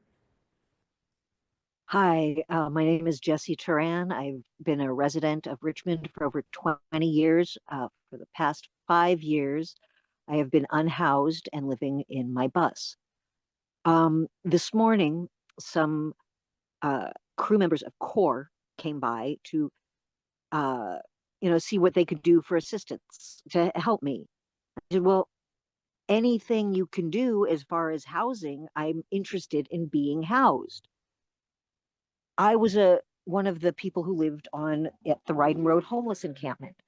All of us were promised housing by the city of Richmond when the camp was abated.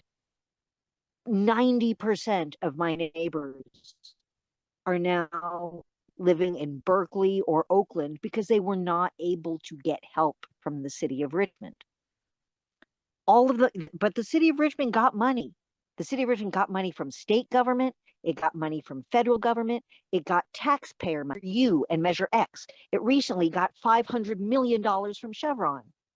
And my question is, where is that money going? What are you doing with it to help the homeless? I'm scared. I'm scared the administration, they have stated that they want to take people like myself and put us in camps, imprison us. Okay, the Corps said, they said, how much are you getting from disability? I said, $1,200 a month. They said, that's not enough to make you eligible for any sort of housing program that we have. Well, if I get more from any place else, I'm not eligible for this. So I'm just very confused. I'm very scared because I think this is going to happen. And I feel like the city of Richmond needs to be accountable for this. Time has expired. There's no more public speakers. Thank you. Public forum is closed. Next item. Our next item is approval of the consent calendar.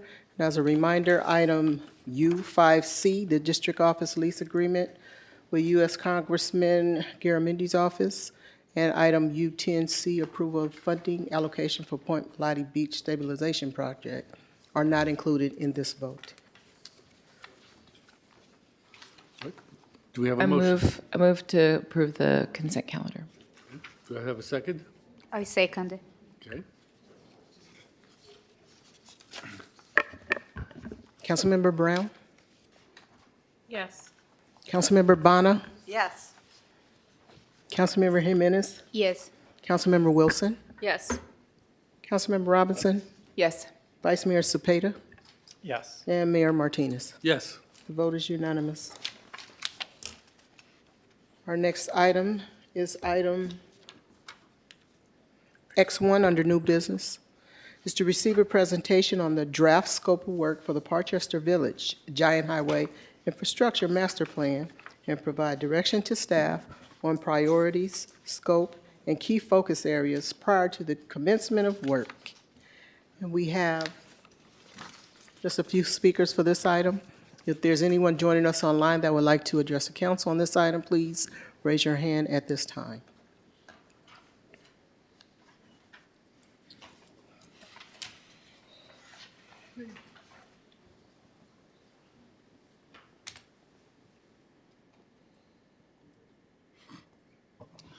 Sorry about that. I was a little confused there.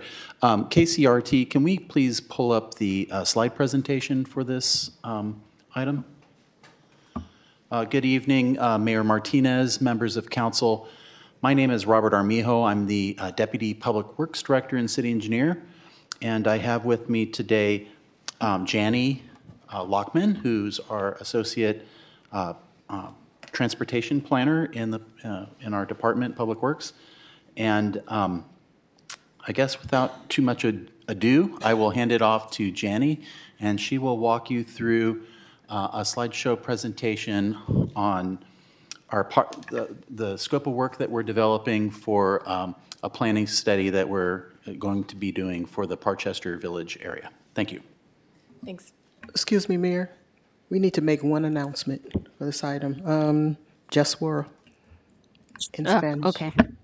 Ok, si necesita traducción para este tema en español y se une a nosotros en línea, Por favor, presione el globo que está en la parte de abajo de su pantalla a mano derecha y elija español.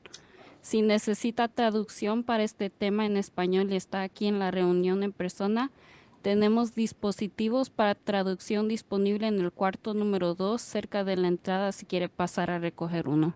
Gracias. She said, no, excuse me. We have translation available for anyone speaking Spanish. And thank you to the clerks for setting up the translation services for tonight. Good evening. My name is Janny Lockman, as Robert said. I'm an associate transportation here at the City of Richmond, and I appreciate your time tonight, Mayor Martinez, Vice Mayor Zepeda, and all the members of council and community members who are here.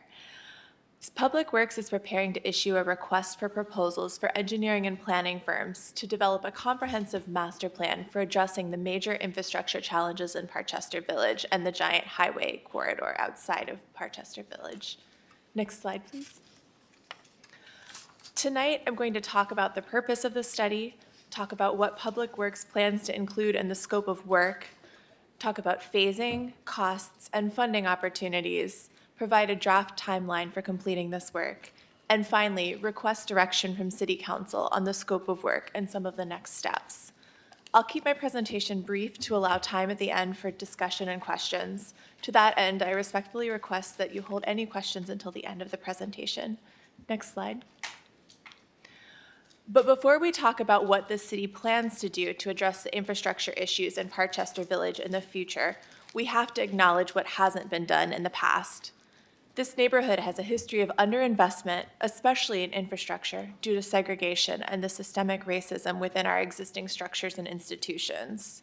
It's telling that the Wikipedia entry for Parchester Village mentions not only the neighborhood's significance as the first place in California where African Americans could buy homes, but also mentions how many potholes there are in the neighborhood. The work that we're planning to do today cannot undo decades of underinvestment, but it can begin to change the course for the future and make much needed transportation and infrastructure improvements to serve current and future residents of Parchester Village. Next slide. The Public Works Department will be hiring a consultant firm to develop a master plan to address community concerns about infrastructure and transportation in Parchester Village, specifically along Giant Highway and Collins Avenue. These concerns include flooding, the pavement condition, intersection safety at Griffin Drive, Collins Avenue, and Giant Highway intersection, railroad crossings, as well as pedestrian and bicycle access and safety. Next slide.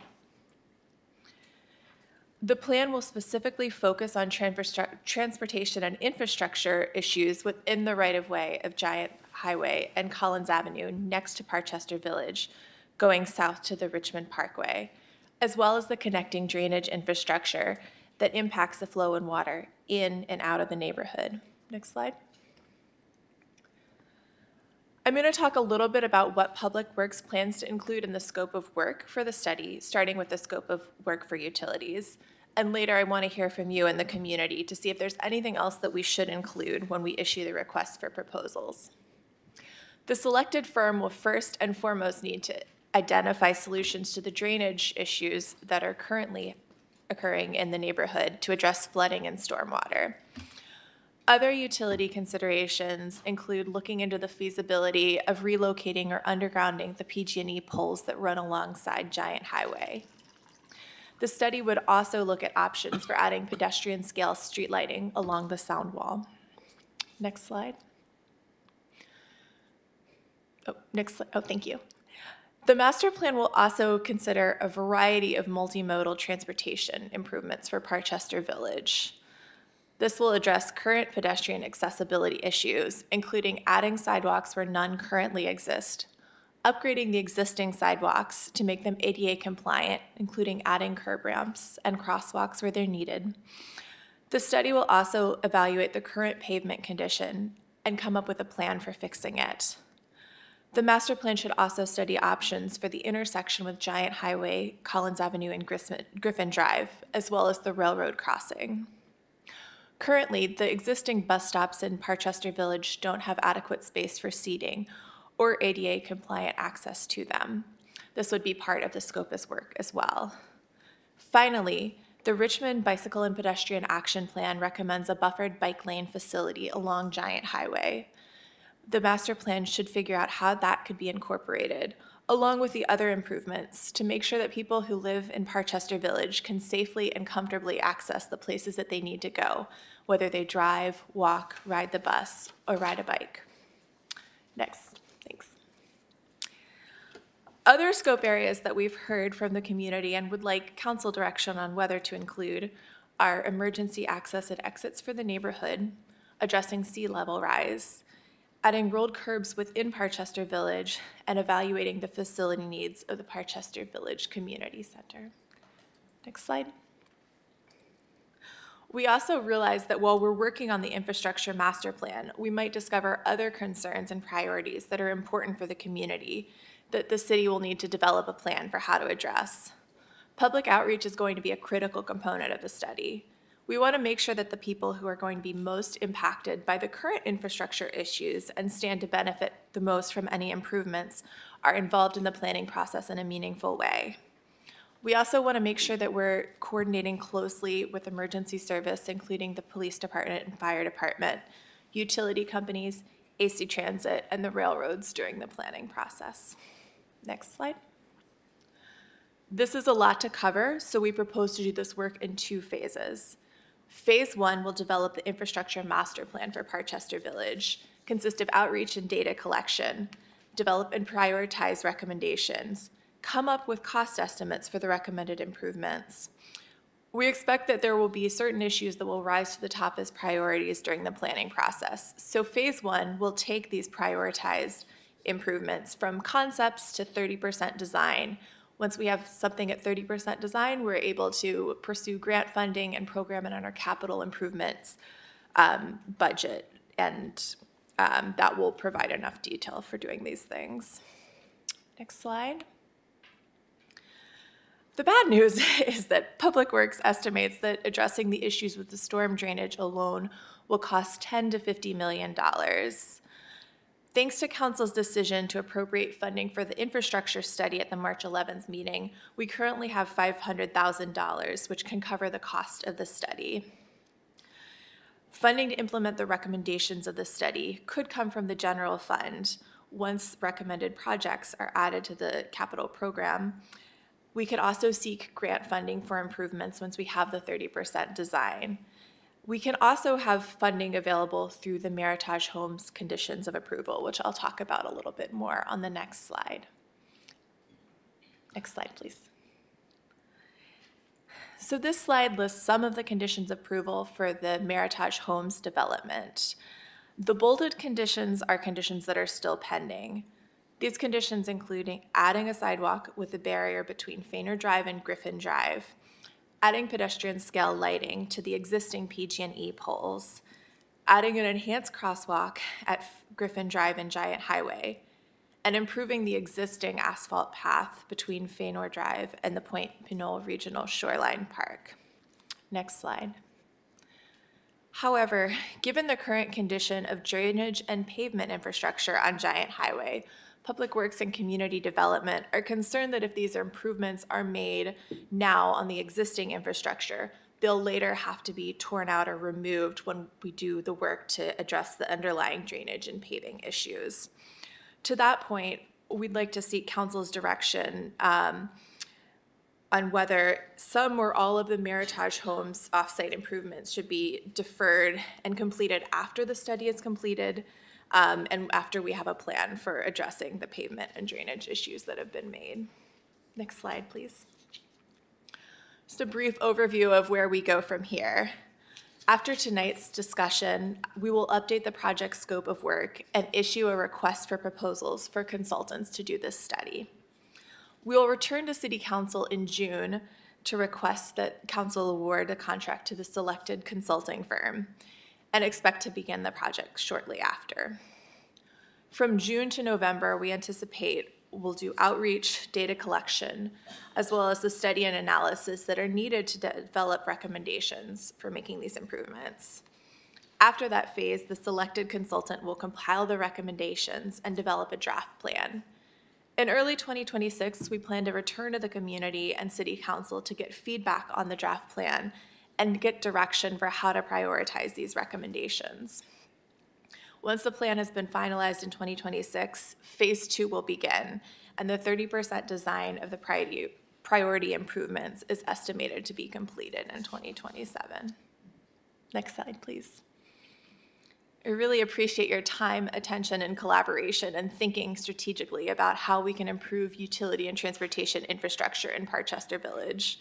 Robert, Daniel, and I are all here to answer any questions you might have, and we look forward to tonight's discussion and getting further direction on the study scope of work, understanding more about your thoughts on timing for the Meritage Homes conditions approval, and anything else that comes up. Thank you. I would like to hear comments from the public. Public comment? Yes, we have 6 in-person speakers. If there's anyone online that would like to address the council on this item, please raise your hand at this time. Speakers are Cordell Hindler, Lori Hart, Garetha Johnson, Thomasina Horsley, Alvin Cook, and Mark Wasberg. You'll have 2 minutes. Okay. So good evening again, Mayor Martinez, Council. Thank you, Public Works, for this presentation. So I do want to let the record reflect that I do go by Parchester Village, and I'm looking at it from an angle, and I'm like, this is a historic neighborhood. This is very historic. So I'm in support of this whole plan because it's time that Parchester Village needs to be recognized. It's about time because I go by Parchester Village from time to time, and I'm looking at it from my perspective, and I'm like, it's time because you got a lot of let me rephrase it, mature folks that rely on that walk along Griffin and McLaughlin. It's like there's no ramps. They need ramps because they got walkers, they got scooters, they got all of that. They need the support. So I'm all for the outreach and all that. So when Public Works comes back to you all in 2026, we're gonna see how the progress is great, how it goes. So I'm in support of this. So I'll just leave it at that. Lori Hart. Good evening. My name is Lori Hart. I'm with the Parchester Village Neighborhood Council, and I am the Vice President. Thank you. Thank you for listening. You caught a lot of the notes. There is a lot that's going on and needs to be done in Parchester. But my concerns are this timeline. So I know that you guys are working on currently on this year's fiscal budget. Now, when is that going to be allocated? Because if you're looking at waiting until 2027, it's not going to work. Can you or will you prioritize a portion to be set aside for this, understanding that you don't know the full cost between the 10 and the 50? I will even cut it to 25 and start putting money towards this. We do not want to wait until 2027 to start looking for money to fund this. That can't happen because now we're looking at 2030 before we get something done in Parchester, and that is unacceptable. I think that you guys did a really good job in capturing a lot of the issues that are there out in Parchester, and I'm not necessarily opposed to you waiting or talking with the LLC or Meritage Homes to see what you need to do, because the way that it was set up, you were only going to go up until Faynard, and it makes no sense to do a part of the road and not the entire road. So I'd like to see what you're going to do regarding that and make sure that we do the whole entire road. And I think also, Councilman Cepeda, if I recall, you had asked for some money, some ARPA funds for this. And I think, and I know that it was low when you thought it was a small project. So I hope that, I do believe those funds were granted. So I hope whatever those funds were still be applied to this budget. Thank you very much. Good job, keep it up. And we still got problems, and come fix them. Thank you. Garetha Johnson.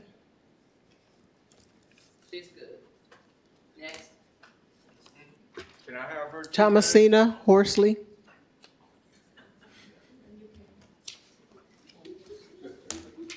Good evening, Council. I'm Thomasina Horsley. I grew up in Parchester Village. My mother is still a resident, was one of the original residents, and has a home on the main street.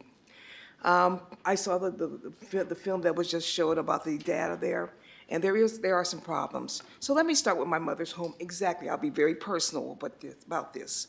My mother's home, she has a beautiful, stunning view looking over the bay. But in the back of her house, she has another stunning view. It is a hole at the bottom of her house. Coming down from the drainage, from the water coming down, just like you would see a fence at the bottom of a fence where it rots out, that's what the water has done. That's the extent of the problems we have in Parchester. I don't think it captures all that she just read, and it's good that we're going to cover Giant Road, but the water comes on down from McLaughlin all the way down to Jenkins. There are greater problems than that need to be addressed. So I wanted to bring that up, number one.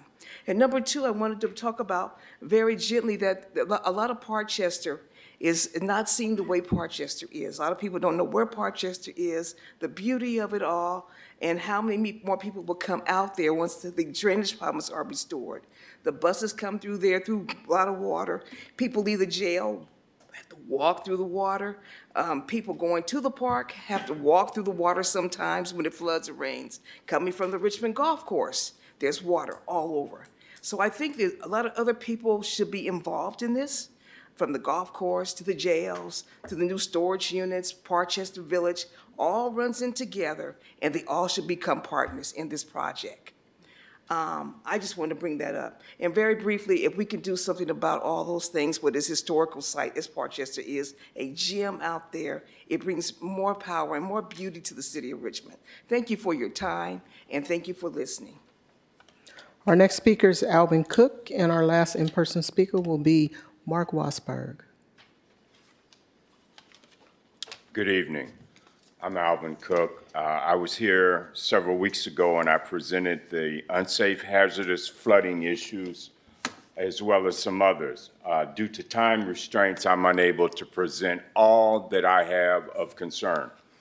I came prepared today to talk about signage in the village.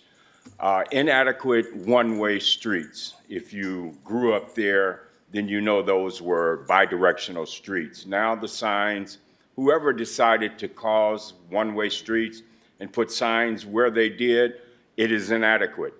You need some wrong way, do not enter signs. You need some yield signs at leakway and whatnot. So let me address what was presented. Thank you. It's about time we had something like that presented to us. I really thank you for that. On those notes, I'm with Lori. The timeline is inadequate, unacceptable. If we've been living like this for all these years, there's a push that can be made. One, you're going to spend $500,000 for a study? Come on, it don't take all that. I can tell you what to do. I can create a map myself. I can create a document to tell you where the issues are and what to do. $500 million for some drainage, come on, y'all need to reevaluate what you're doing. Signage is important out there because people's behavior is childish and immature. You need to take a look at the signage. Put that on your list, please. Okay?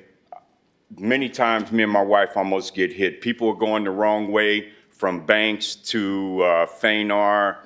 They're going the wrong way from out in front of my house. Can I get her 2 minutes? Sorry, your time is expired. Thank you. You guys have a good evening. I will be back. Our last in-person speaker is Mark Wasberg.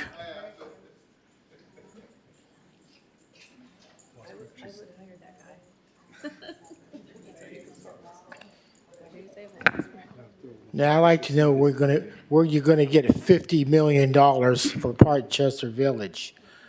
That place, it's been there, well, actually, after the war, they needed a place to put the black people. True story, really happened. So they put them all down at Parchester Village. It was the only place that they could buy a home. They had their own store because they didn't want the African Americans to go into the white neighborhoods.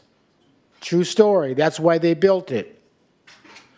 As a youth, I used to go down there many, many, many years ago to play baseball with the Williamses, the Hills, the Ratcliffes, the Drumgulls. I was the only white kid down there. And it's going to take, for $50 million, it's going to take another 50 years. Come on, you guys. You guys are going to milk this and milk it and milk it. It's going to take at least 20 years for you to finish up the study. So actually, you're probably just waiting everybody to move out. And then you'll probably do something with it. But it is a nice neighborhood, though. You have the jail right next to it. What better place can you build a jail? Right on the waterfront. Because I know when I was at West County, I used to sit there out of my cell and just see all the trees and the view there. And this was pure torture. But like I say, for 50 years, I think it's going to be another at least 20 to 30 years before you guys do anything. That was our last in-person speaker. Now we'll move to the online speakers. We have 2 online speakers. And those online speakers are Gael Feliz and a user with the device name MacBook Pro. Gael, you'll have 2 minutes to speak. You can go ahead and start. Thank you, Council, for everything, Public Works. I really like that presentation. I really appreciate the transparency of the plan and scope of work. As I thought, I was here a few weeks ago, that 500,000 is fortunately a very small amount, as you projected in your financials, but I am grateful that we can start the conversation. Financials seems to be a big part. I know that between planning and construction, that sometimes $10 to $50 million, it could be more. But I do agree that sometimes it's like part of that can be regulation and it may be slightly inflated, as some of my neighbors have mentioned. I want to know when the city will invest through the general budget in the next fiscal year to get us closer to that amount. Is there a way we can partner with the county? We also pay property taxes. I wonder about that. I want you to recognize and thank you for thinking through these Meritage conditional funds. Have we thought about investing those funds so they can accrue interest as we wait to able to do that portion of the space in Parchester Village? I don't know how that works with the city, but like CDs, certificate of deposits, just to help make sure it's a more robust thing versus just creating a sidewalk, tearing it up, create drainage, vice versa. I'm really curious about what kind of grants there could be out there, especially with this federal administration. I'm not very sure. I also want to echo what Lori Hart said about the ARPO funds. Really, anything can make a difference to really move the needle, but I think it's thinking about different pockets. Also, to your question about sea level rise, and the marsh is a very good way to prevent sea level rise over time.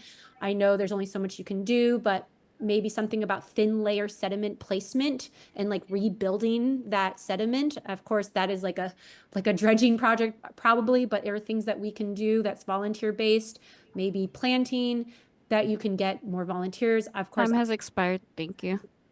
The next speaker is a user with the device name MacBook Pro. If you'll state your name for the record, you can go ahead and start. Hi, my name is Ardo Rentila. I'm the chair of the RNCC, the Richmond Neighborhood Coordinating Council. I'm calling on behalf of Parchester Village. They are also on our RNCC. I have concerns about the Richmond Parkway.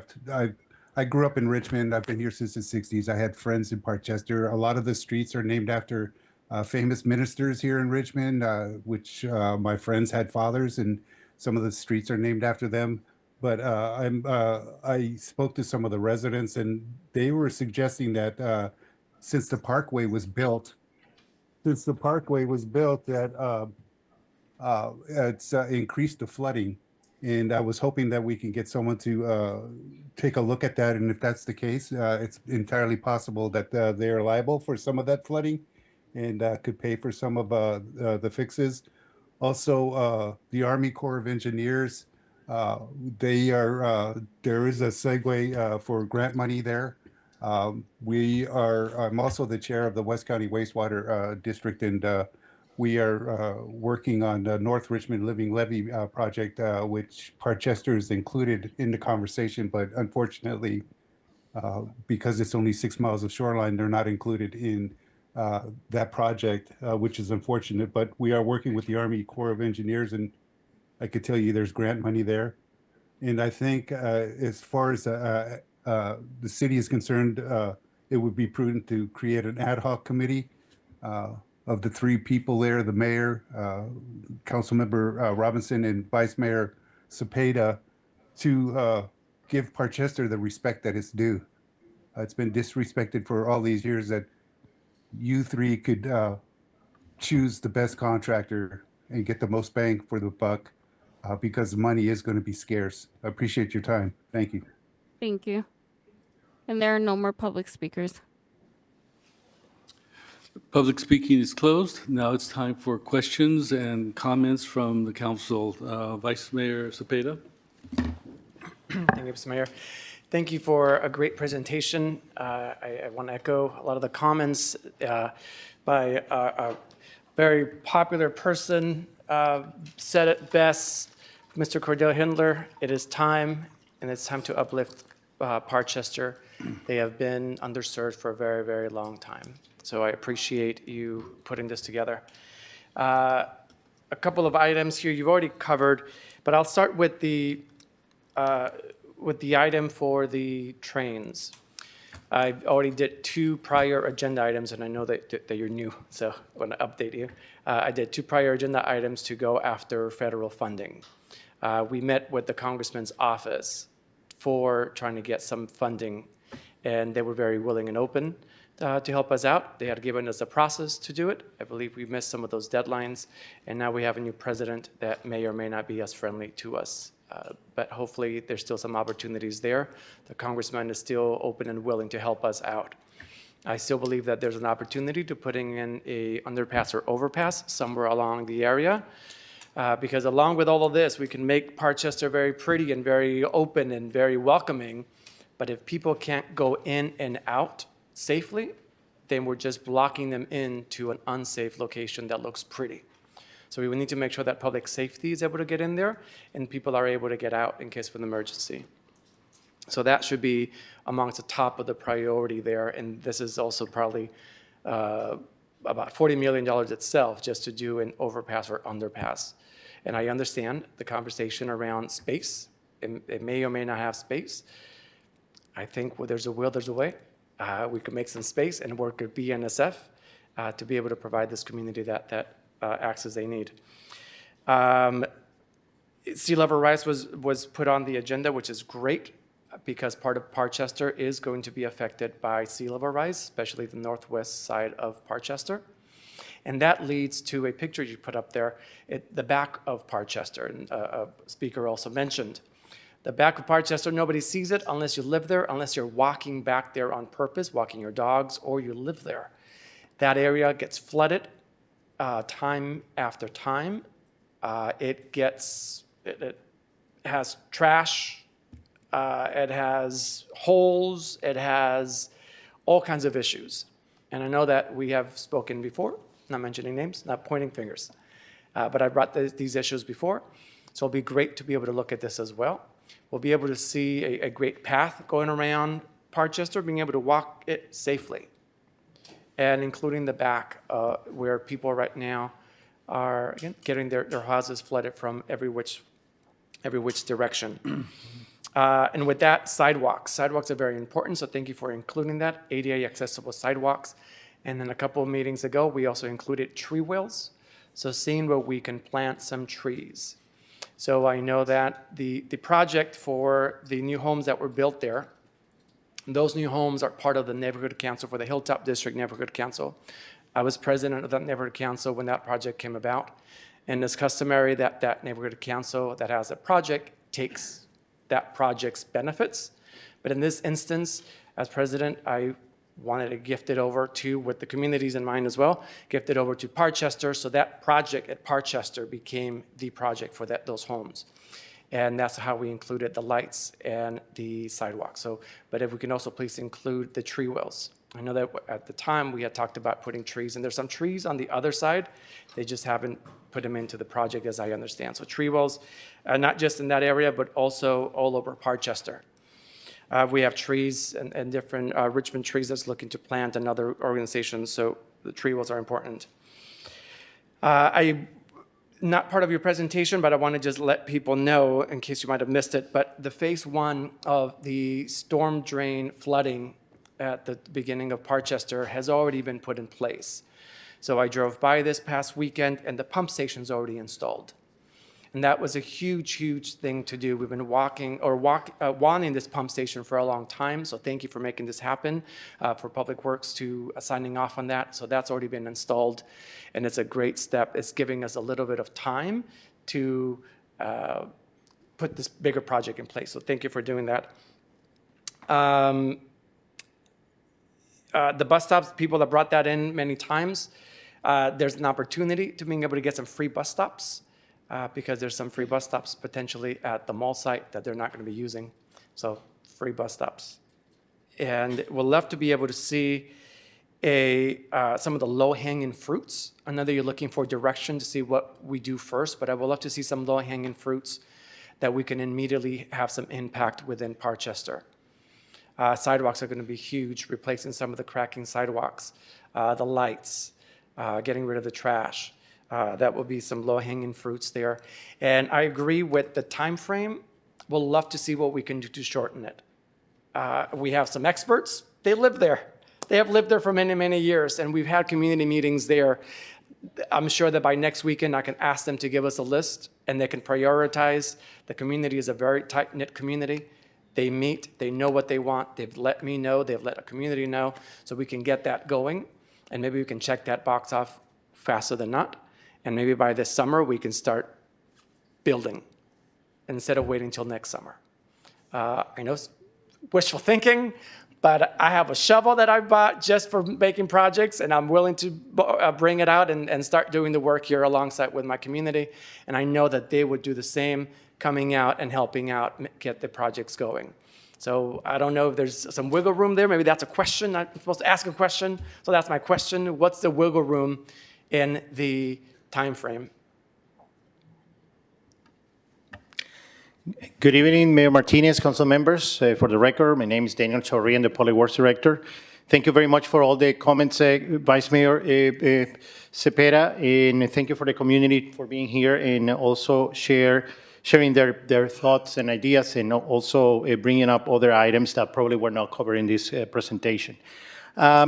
So probably one of the items that is going to take the longest, and I'm going to just point out why, and is most likely one of the top priorities for the community is addressing all the drainage issues.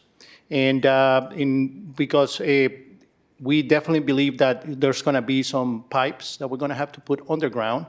And whenever you have underground work, that means you need to do a very detailed study of what other underground lines you have. You don't want to hit a gas line to rush a project and then have other type of issues.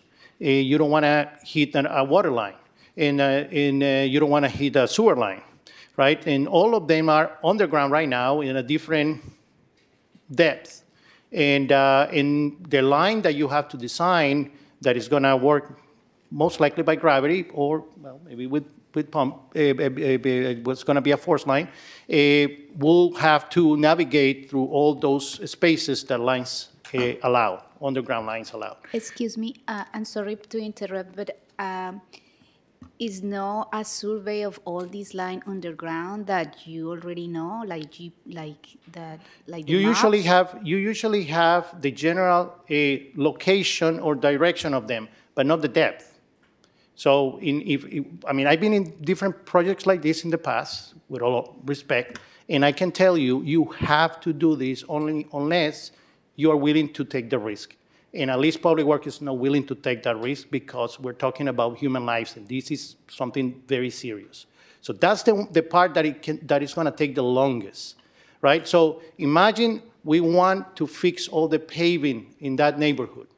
So we need first to sit down with this consultant and identify what are the areas that are least likely to have any underground work. Those are the ones that we're going to fix first, the paving, because what benefit would be to fix a roadway that we know a year and a half later we're going to have to dig out and put a new pipe.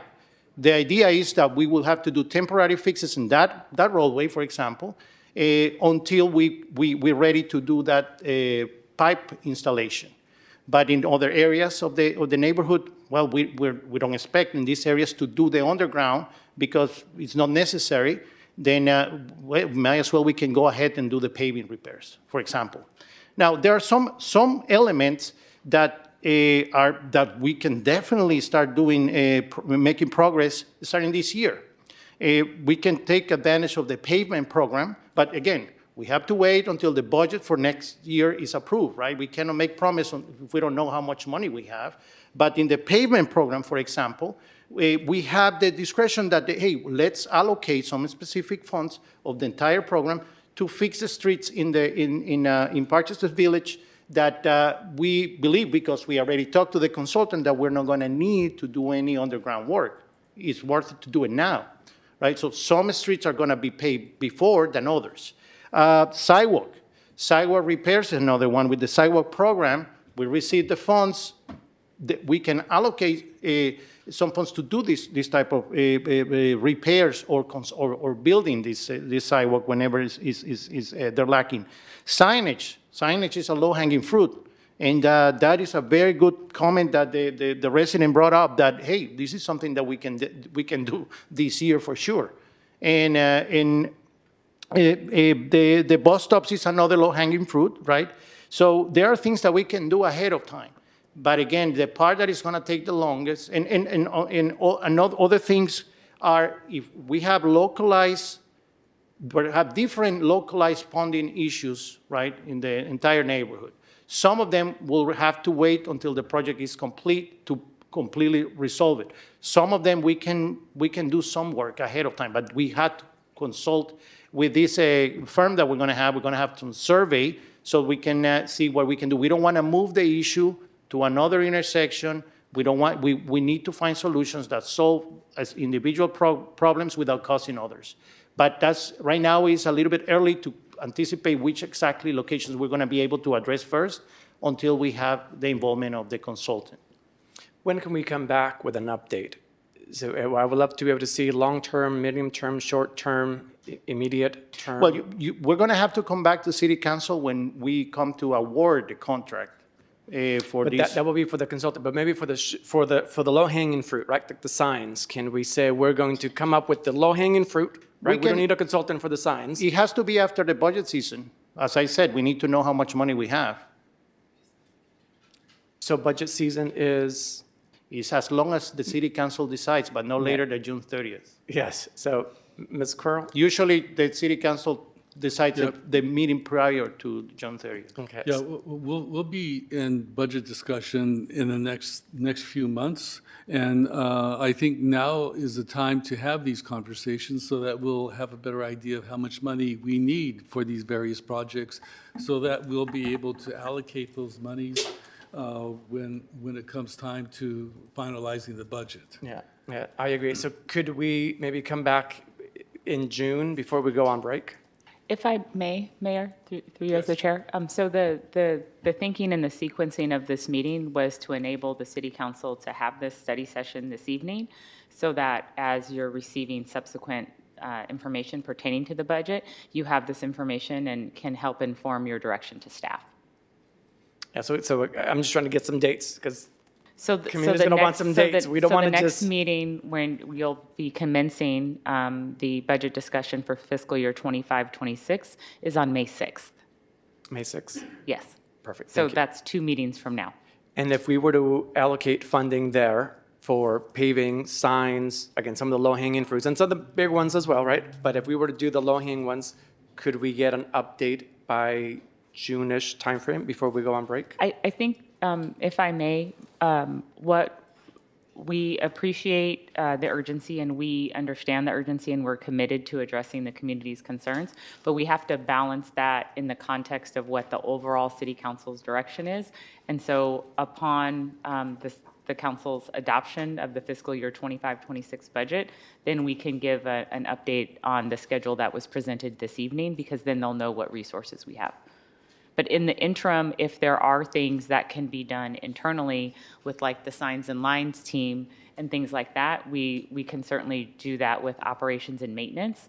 But I think, and staff can send an email update to the council as well as the residents that have been engaged in this process on anything that can be done with the operations and maintenance team. So those are our own internal city staff that provide support.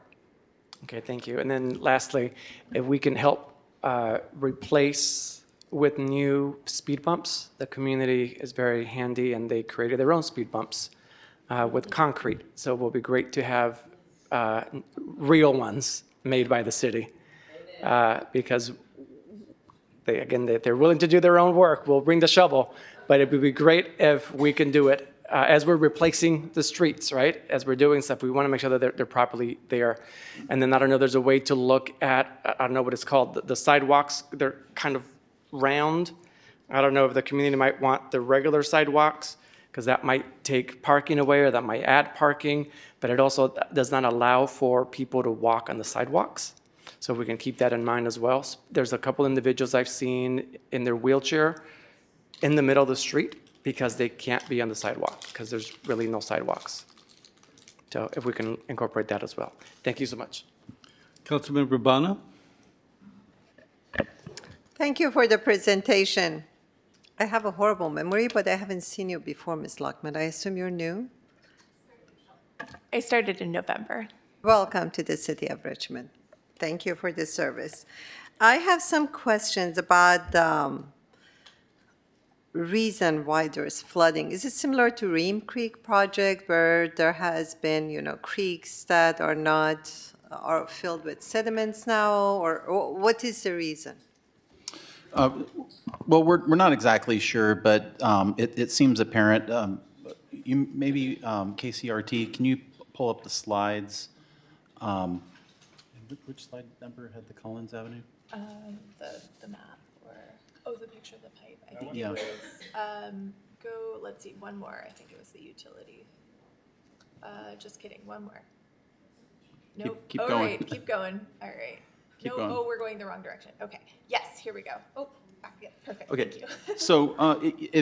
so the Reader's Digest is that I believe that the utilities were never probably constructed well in the first place. And kind of the evidence of what I'm saying is shown in this picture. So you can see the pipes here are above ground. It suggests that if the pipes are above ground, that you're not really getting positive gravity flow into the pipes, which would mean that some of the surface water is just collecting rather than getting into the pipes and flowing away in a well-designed fashion. So in this example, probably what we would have to do is, like Daniel said, it needs to be a very careful study. We have to look at the whole pipe network. We would have to think very carefully about whether this is going to be a gravity system or whether it's going to be a pumped system. But we would probably need to bury the pipes. And if it's draining by gravity, then that would probably be a higher cost. We've had some initial discussions with Veolia, who did a little bit of back of the napkin type of work. And a gravity system might be a little more expensive, so that's why we're giving it a band. The $50 million figure represents having to redo a whole network of pipe that would flow by gravity and would be underground. Or we would still probably have to bury it if we put in a pump station. A pump station would be maybe a little cheaper is what the thinking is. And that would, a pump station could have other benefits too. One thing that we do know is that the receiving waters for all the drainage in the neighborhood is affected by the bay and king tides. So meaning when the tides are high, that we're having trouble getting positive flow from the stormwater into the receiving body, which is the bay. So it is probably a combination of things, but probably boils down to that the drainage system wasn't really well designed in the first place. So that's just something that would need to be redesigned, rebuilt. So I assume you'll be looking at the natural landscape and like watershed map. You'll be talking to Watershed Project to see if there has been a creek that we don't know about to revive it, or if there is a possible solution by creating a creek to collect the water. Well, yeah, we don't, I mean, obviously, we haven't really embarked in the study right now, so everything that we've been doing it is a very high level. Once we engage with the consultant, so that's where we're headed with all of this, is being able to create a scope of work, engage a consultant. The consultant can come up with solutions with us. So we don't know if it's going to involve creek work or not. Hopefully, we can avoid that because creek work involves a lot of permitting with other outside agencies like, the Fish and Wildlife, Army Corps of Engineers, all those big agencies that, provide a lot of review, water board, stuff like that. So, all of that has to be carefully considered when designing the solution. I understand, and I know you're wonderful engineers, and you'll be hiring wonderful consultant engineers. I guess what I'm trying to suggest is to consult with organizations that work around the nature and ecosystem to make sure you consider alternative methods or complementary to engineering, taking advantage of the terrain and landscape and possible creeks, watershed at an early stage before spending $10 to $50 million. That may be a possibility. My other question is, and I would appreciate your receiving ideas. My other question is about what one of the residents brought up, that the water is flowing from the golf course and the detention facility. Do they have any responsibility in terms of the cost? Obviously, they don't have good water collection system or storm drain that the water flows this way, right? Yeah, certainly if they didn't construct their facilities correctly and they are discharging in a way that that wasn't as designed, that yes, we would definitely need to get the developer to correct their construction. So they would be responsible for a share of the cost, I assume. Of anything that they were responsible for, they would be entirely responsible for correcting anything that was done incorrectly. Okay. And my last question or maybe comment is, when you come back, it'd be nice to have ranking of priorities with respect to the cost rather than lumping them together, obviously with community outreach and what the people of Parchester Village want. And post-last question, actually, you mentioned something about water pumps as an immediate solution. Is that doable? So yes, one solution, and it may prove to be the most cost-effective solution, is having a stormwater pumping station. So basically, at the end or there may be multiple pump stations, but basically in order to get the neighborhood to drain correctly, we may need pump stations that would, because in that area, it is relatively flat. I mean, I know that in the neighborhood that it, generally speaking, slopes down to the railroad tracks, and then the railroad tracks is banked up. I know Cesar and I had the Vice Mayor Cepeda and I had a very extensive discussion about how the area slopes, but yeah, the parts of it are very flat, and so that would need to be looked at, and part of the solution may be using pumps in order to correct for gravity problems. Thank you for considering different options. Appreciate it. Councilmember Brown? Thank you. Thank you so much for the presentation and providing the depth regarding what Parchester is experiencing. I have about 2.5 questions. I just want to know how, as a mitigation strategy, how sustainable are the pump stations, and will they last until we make it towards the more long-term solutions? Pump stations are a very common solution for drain systems. Sacramento, for example, which is almost entirely built in a floodplain, is almost entirely drained by pump stations. There's things that you can do with the pump stations to make sure that they're resilient. Backup power, alarm systems that are sent to the operators using a system called SCADA. It's basically like a communication system. I think I mentioned backup power, but also having a so basically usually these pump stations, the water drains into a vault, if you will. It's called a wet well. The water is enters into the wet well. The pumps draw from that water and discharge out. So you can design the wet well so that it's big enough to store a certain amount of water so that in high rain events that you can mitigate those impacts. So it's a great question, Councilmember Brown, that pump stations can be made very resilient and can meet city standards. And, especially because I imagine that your concern is that during, storm events, there's also lots of problems, right? I mean, you've got high winds, electricity goes down, all those bad things happen while there's rainstorms. But these pumping stations can be made resilient, and they should be. Okay, and I know you mentioned in the presentation that once we get to the 30% threshold, then we can start applying for funding. And I just want to know how much of the 10 to 50 million do we need to secure to get us to that 30% threshold to begin applying for grants or funding overall? That's a tough question. Robert, why you don't? Whatever amount I give you right now, I know even if I say put an asterisk, you're going to grab it. I mean, keep it in your mind, and then I'm not going to be able to. Ballpark. I just want to know, like. So just let me give you a general rule, right? Okay. We apply for design cost 10% of what we consider is going to be the project cost. Okay. Right? So you can say if it's $10 million, it's $1 million. If it's 50, it's $5 million. Okay. So somewhere between $1 million and $5 million.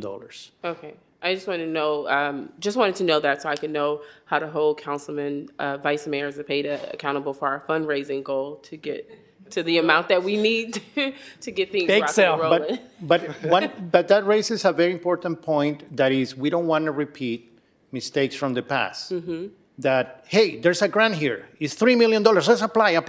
And then we submit an application without having first our design, our preliminary design, having very clear idea what we're going to do. Mm-hmm. We get the $3 million. Okay. But hey, and the project is $50 million. And now we come to you and we tell you we need $47 million. We need it now, or we lose the grant that we just applied to. Yeah. Instead of waiting, because grants they're going to keep coming out. Mm-hmm. And then we apply, not for a $3 million grant, we apply for a $30, $40, $50 million grant with 30% of the work there that provides a stronger application for that type of amounts and get us the best chances to get that type of grant. And that's when we need your help, that you can go and help us, like talking with the agencies, like moving your political muscle, right? But what I'm saying is we should not rush to apply for grants that are little, and then they're not going to be enough, and they're going to put the city in a position that we need to find the rest of the money that is more than 50%, because we applied to a grant that we're going to lose, and then if we let it lapse, then we're going to be in a difficult position for other grants when we apply in the future. Right. Okay. Definitely understood. Just with the timeline, I know we don't want to rush. I mean, a poor man pays twice if we're doing things hastily. So I'm just wondering, once we complete the study, how high on the prioritization list is Parchester? Because I know we have a lot of projects in the works. A lot of them are in different stages. So I just want to know where would Parchester land? Well, in Public Works, we know that we are in the city of everything, everywhere, all at once. So this is priority as everything else that the city has, the city council has directed us. The question is always the sequence, because not because something is priority is happening tomorrow. It's like, as I explained, we need to go through this process. Okay. If we rush it, we make, the trade-off might be a problem bigger than what we have. And that's what we want to avoid. So in that, just because of that, because of that explanation, just because we build sidewalk in Parchester Village before anything else, that doesn't mean that that's priorities. That's the low-hanging fruit. Is something that we have more control. I'm just giving an example. We need to go through the process first, right? But we are identifying the pavement that in localized streets in the neighborhood, sidewalks, signage, speed bump analysis. Those are things that we can do ahead of time. I mean, ahead of having the entire project complete. Right. Okay, thank you so much. All right, Councilmember Jimenez. Yeah, thank you. I just have one question, and it's about the survey for the lines. You say that that is one of the things that will take more time. I wonder if this is something that it can be done, started right now or as soon as possible, as the work on this work of analyzing what is the issue, what is the problem, and what we can do happen. Just because, like if you say that the issue of having, knowing where the lines are, this is something that it seems that even if that it can be done simultaneously, because we are just kind of like doing a survey of where the lines are, the depth of the lines are. Well, that's some conversation that we will have with the selected consultant for phase one. What happens is you have to study definitely the type of soils that we have. But number one, we have to define with the consultant what's going to be the layout of this pipe or pipes, which streets are going to be affected, which areas are going to be affected. Once you have that, then you can have a firm going in doing exploratory work, right? And they're going to take some coring, check the type of soil, because that changed the price always in the excavation and the difficulty of the excavation, the type of machinery that they're going to need for the excavation.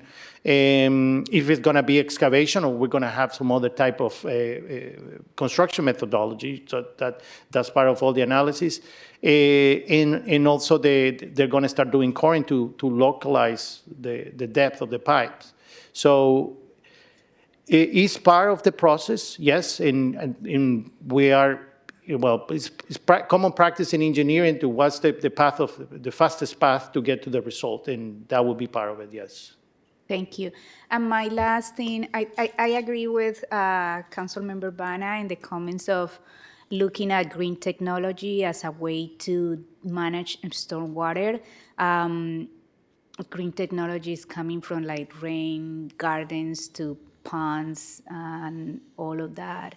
I don't know, we will have to put that into what we want to get out of this study, because I believe in the engineering solution, but green technology also had demonstrated that we don't need to buy everything to really have storm management work. So I just wondering if that possible, based on all the conditions, the soil or the kind of like the tap water, the level of water underground. So that will be something that it will be good to add to these analysis and ideas of what we can do there. Thank you. Councilmember Robinson? Okay. So I'm really happy that we're having this conversation. It's been a really long time coming. And I first wanted to just say that I think it's really important for us to think most about how do we responsibly and judiciously care for the assets of the city before we think about looking for the cheapest way to do it. It's always good to not waste money if there's a better way to do something and it's less expensive. But I think we need to think about what's the right way to do it for the long-term benefit. We're making an investment in infrastructure. So I think that we need to make sure that in this RFP, that it's clear that we're not only looking for the cheapest way, but rather the way that has the best long-term return. Because that isn't always the cheapest thing up front, right? But over time, it might be the best way and actually the most cost-effective way. So I wanted to make that point. And then I also wanted to just have a question about clarity. So in task 6, it's the 30% design. Is the cost of that 30% design included in the $500,000 that was allocated? So the phase, we believe we have enough funding to do phase 1 currently. So basically, Task after 1 or phase 1? Well, so I'm looking at your task list on the document that was provided, and task 6 includes 30% design. And I'm trying to understand if that is included in the $500,000 that we've already allocated, or is that it will need additional money? Yeah, no, thank you. That's a great clarifying question. And I will acknowledge that the draft scope of work, when we're talking about phases and tasks, that the two don't really line up. So that was a result of a rush job, but after this, we're gonna fix this and release one that's clear. So phase 1, we're talking about the planning and infrastructure study. And so it sounds like the task 6, I don't have the scope in front of me right now, but task 6 refers to the 30% design, which we're calling phase 2. So we think for now we have the $500,000 will cover all of phase 1, which is the planning, the prioritization, the surveying, that geotechnical work that needs to be done. And then we will likely need to seek additional funding for phase 2 / task 6. And would the RFP include both phase 1 and 2, or only phase 1? And when we have to go to get another RFP for phase 2? I think our preference would be if we're able to stick with it. Well, actually, I'll let you answer. I don't want to get in over my skis. The only issue is following the same logic you just presented at the beginning of your intervention. Is the best practice to have the consultant that is going to do this analysis with in interaction with the community at the beginning and analyzing different options and present the pros and cons, that give us up to there before we make a decision for the following phase. Because if I'm telling you, if the project is going to cost between 10 million and 50 million, and I'm going to get paid to design the rest of the project, it's in my best interest to give you the solution of the 50 million, right? Yeah. So we try to avoid that type of conflict of interest. And following the answer that we gave to Councilmember Brown, the design may be between 1 million and 5 million. At this point, we don't know, but that's about the range. The $500,000 that the City Council already approved, we may spend, I don't know, 350 in the end. We will see pretty soon how much. Well, and if we have 150,000 left or 100,000 left, well, that goes towards the design phase. And we'll report that to you at the moment. When we award the design, we'll give you the name of the firm and we'll give you the amount. of their fees. So we'll have an idea at that time. If Yeah. we have, well, how much we will have remaining. So I'm just looking at, so I'm trying to make sure that as we approach budget season, that we have in our minds what we may need to want to think about putting aside to make sure that phase two, now that I understand it, can happen. If the plan for adoption is coming back in early 2026, then we would need in early '26 to have identified what would fund phase two, which would give us the design phase, correct? I think that, and I'm going to involve here my boss in this conversation. I think that the mid-year next year will be a good time to discuss that. We'll have all the information. We'll be able to present to City Council, and City Council. It's hard to know what will happen by the time we get to mid-year next year.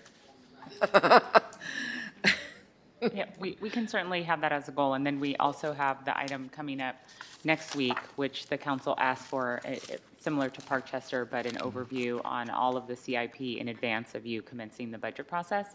So we can certainly endeavor to do that. Obviously, this is, we empathize with the residents and we want to address their concerns. And also, this is a challenging time for us as well, as we're trying to remain fluid and respond to the uncertainty with the federal administration. So we need to be a little nimble, but we understand the importance and the proposed timeline. So I'm just hearing really clearly that phase two may be, we never know until we get all the things, but it may be between $1 and $5 million. Maybe. Just saying. Yes. And then, so I do want to just kind of second a couple of things. I feel like making sure that we do that low-hanging fruit, the signs and other things that some of the community members have said. Make sure we include that. I also feel like we really do need to include sea level rise. I think Parkchester Village is one of our most vulnerable, if not the most vulnerable, site along our shoreline in terms of sea level rise. If you've ever ridden the Amtrak in, you get to see it from the bayside, and it is so close and so vulnerable. I also wonder if we couldn't also include in the RFP an exploration of any potential damage to private properties that's resulted from the ongoing flooding all these years, like we've heard about sinkholes in people's backyards, other things. Can we investigate that to make sure we may understand if this, constant flooding year after year has led to other problems throughout the community that is not in the direct flood area? We will work with the city attorney's office to address that part, because that has legal repercussions.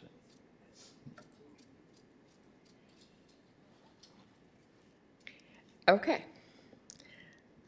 It would seem like, as a city, if we have deferred maintenance that we're responsible for, that would be prudent of us to understand what that impact is and make a plan to address it. The next question that I had was, I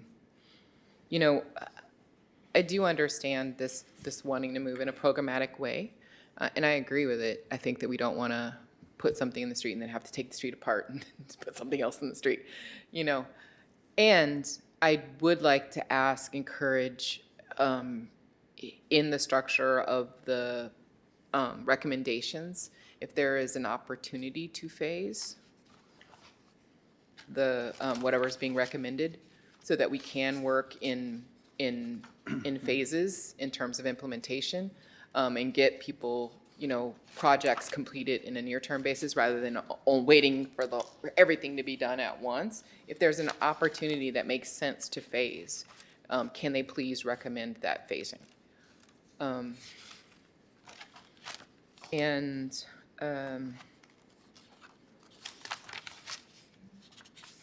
And then I just did have a question about the sign piece, and that is, I seem to remember in one of our last council meetings that we allocated $500,000 for additional signs to do a kind of sign assessment, and to replace signs. This would be included in that, correct? That is correct, because What the city council approved and direct staff was to do the data collection of all the signs in the city, including Parkchester Village. All the signs in the city, not only signs, but also street light poles and traffic signals. Yeah. So all that information is going to be valuable for all the programmatic approach that we're moving towards right now, and it will help us do planning. It will help us provide the budgets for the city, more accurate budgets. We will be able to share with the community when we're going to be, in which year we're going to be in each area of the city, right? And I know that's going to be another very interesting meeting, which area is going to go first and the second year and so forth, but we'll cover all of them. That's the goal. So what we're going to do right now with this direction is basically kind of like initiate the effort in that area. And we have, just want to give you a heads up and just for everybody to know, we have not started that effort yet that you approved because we are coordinating with also our facility needs assessment software that we want to have. So we make sure that whatever we do and collect the data and put it in a database and it's in a GIS is going to communicate with everything in Public Works. So we just want to we're putting all our ducks in line to make sure that we do the work only once. Great. Do you know how long it's going to take? Oh, the entire series. Not to map it, but to be able to start. I would expect that we start no later than June of this year, that we start just collecting information. So I just want to end on, I really do feel like in this instance, especially, this particular historic community, truly historic community, has been waiting for a really long time. And I think that it behooves us and it's our responsibility to look for opportunities to give them relief sooner rather than later, not just the pumps, but actually improvements to their community, to their neighborhood. Thank you. Councilmember Wilson? Nothing? Okay. Thank you for the presentation. I've learned a lot from your answers and listening to my colleagues. Thank you. Okay. Could you turn to the slide with the timeline? KCRT, can you please put up our slide presentation once again? And thank you, KCRT. Okay, so we have a timeline here, and the Phase 1 project kickoff is June 2025, and then we have data collection outreach. Now, all of this has to do with the drainage system and not really all the other deliverables. Is that correct? No, we intend on studying all of the infrastructure and having, as much detail and information we can provide to council. I think the one thing that we have a little bit of a head start on is the drainage, because we've just been engaged in some discussions with Veolia. Well, actually, what I was referring to were the tasks and the deliverables. You don't see them in this timeline. So the next time this comes to us, it would be really helpful to see where the tasks and the deliverables fit in the timeline, so that we'd have a better idea of what to expect. The community would have a better idea of when things are being taken care of. So that's the only comment that I have. Vice Mayor Cepeda. Thank you. I have a couple of seconds. So Richard, will you mind putting up the pictures? Just want to show for everyone's sake what Parkchester has been looking like. So this is the brand new swimming pool, or the flooding. Next one. It's a fishing pool. It's a fishing pool, yes. So this is what they have to do. And this is after the rain has already subsided a little bit. But when there's heavy rain, it's much higher. You can see a little bit of the water line. And then next picture. And this is the pump station, or the pumps that has been installed as of this weekend that are now draining all that water, and it's ready to go for the next big storm. It will move all that water out of the way and allow people to go in and out of this community through this area here safely without being stuck. So just wanted to show that out there. Thank you, Richard. And then really quickly for lights, we can look at solar lights. That way, if anybody steals the copper, There won't be any to steal. That's it. Thank you. Can I add? Yes, Okay. Councilmember. I'm sorry, I Rowley. also wanted, there was a small list of things that you had that weren't currently included in the scope of work, and you were asking us if you wanted them. I think one of those things was the emergency access. Definitely emergency access. I want to vote for that as well. I think actually all the things you listed there are really important, and that should be included in the scope of work if possible.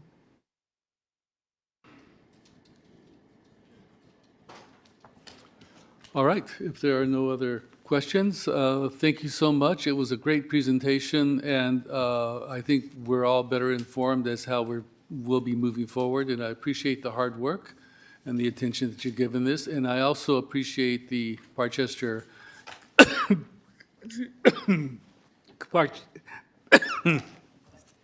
Parchester community. Oh, you have coffee in there. Yeah. Anyway, thank you for coming out. It's community members like you that keep the council on track, and we really appreciate it. So thank you so much. All right, so.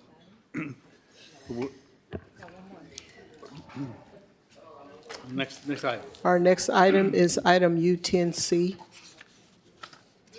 and that is to adopt a resolution authorizing the appropriation of $2 million from the General Capital Fund to fully fund the Point Melody Beach Stabilization Project, ensuring the completion of shoreline stabilization and preventing a gap in the Bay Trail through Point Melody Beach Park, and direct staff to finalize permits, complete design, and prepare the project for competitive bidding.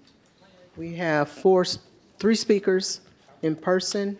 If there's anyone that's joining us online that would like to address the council, please raise your hand at this time. Okay. All right. All right, well, good evening, Mayor Martinez, council members, and members of the community who are present and currently watching this presentation. For the record, once again, my name's Robert Armijo. I'm the Deputy Public Works Director and City Engineer. And also, because this was unexpected, please forgive the quality of my presentation. I put it together as best as I could hastily, but hopefully it's good enough to address some of the points that we have today. Yeah, before you continue, I want to say that all the comments that I've heard are positive, are for this, and I think there's a few questions that the community feels needs to be answered. Fair enough. I'm sure you've gotten those questions. In my presentation, I will definitely get to those, and we can have a further discussion on that. Okay, fantastic. Yeah. KCRT, can you please put up the presentation that I prepared for this? Thank you. Before I begin diving into the project background, I'd like to note that our project consultants from NCE, Deborah and Sarah, are online on Zoom, and they're available to answer any technical questions or background questions that may arise during the discussion. So with that said, I'll begin a brief overview of the project using the few slides that I've had in my limited time. Next slide, please. So this project is adjacent to a collaborative 2.5-mile Bay Trail gap closure project between the East Bay Regional Parks District and the city of Richmond. And the two segments are split evenly between the city and East Bay Regional Parks. Tonight's item supports the city's 1.25-mile segment by developing a 30-foot shoreline stabilization area needed to preserve the trail corridor along the north end of Point Melody Park. So on this map that you can see now, the red area is the approximate project area for the stabilization project, and the area outlined in blue is an older constructed mitigation wetlands. The proposed stabilization work is narrowly focused which is about 300 feet of revetment along the shoreline.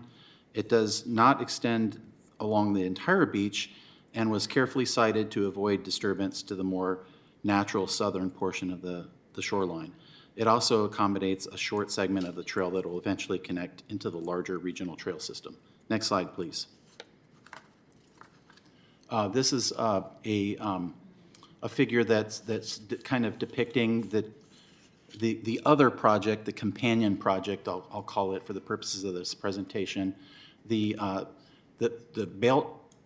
blue trail segment that you see, that's the city's portion, and the green to the south is East Bay Regional Park District's trail system.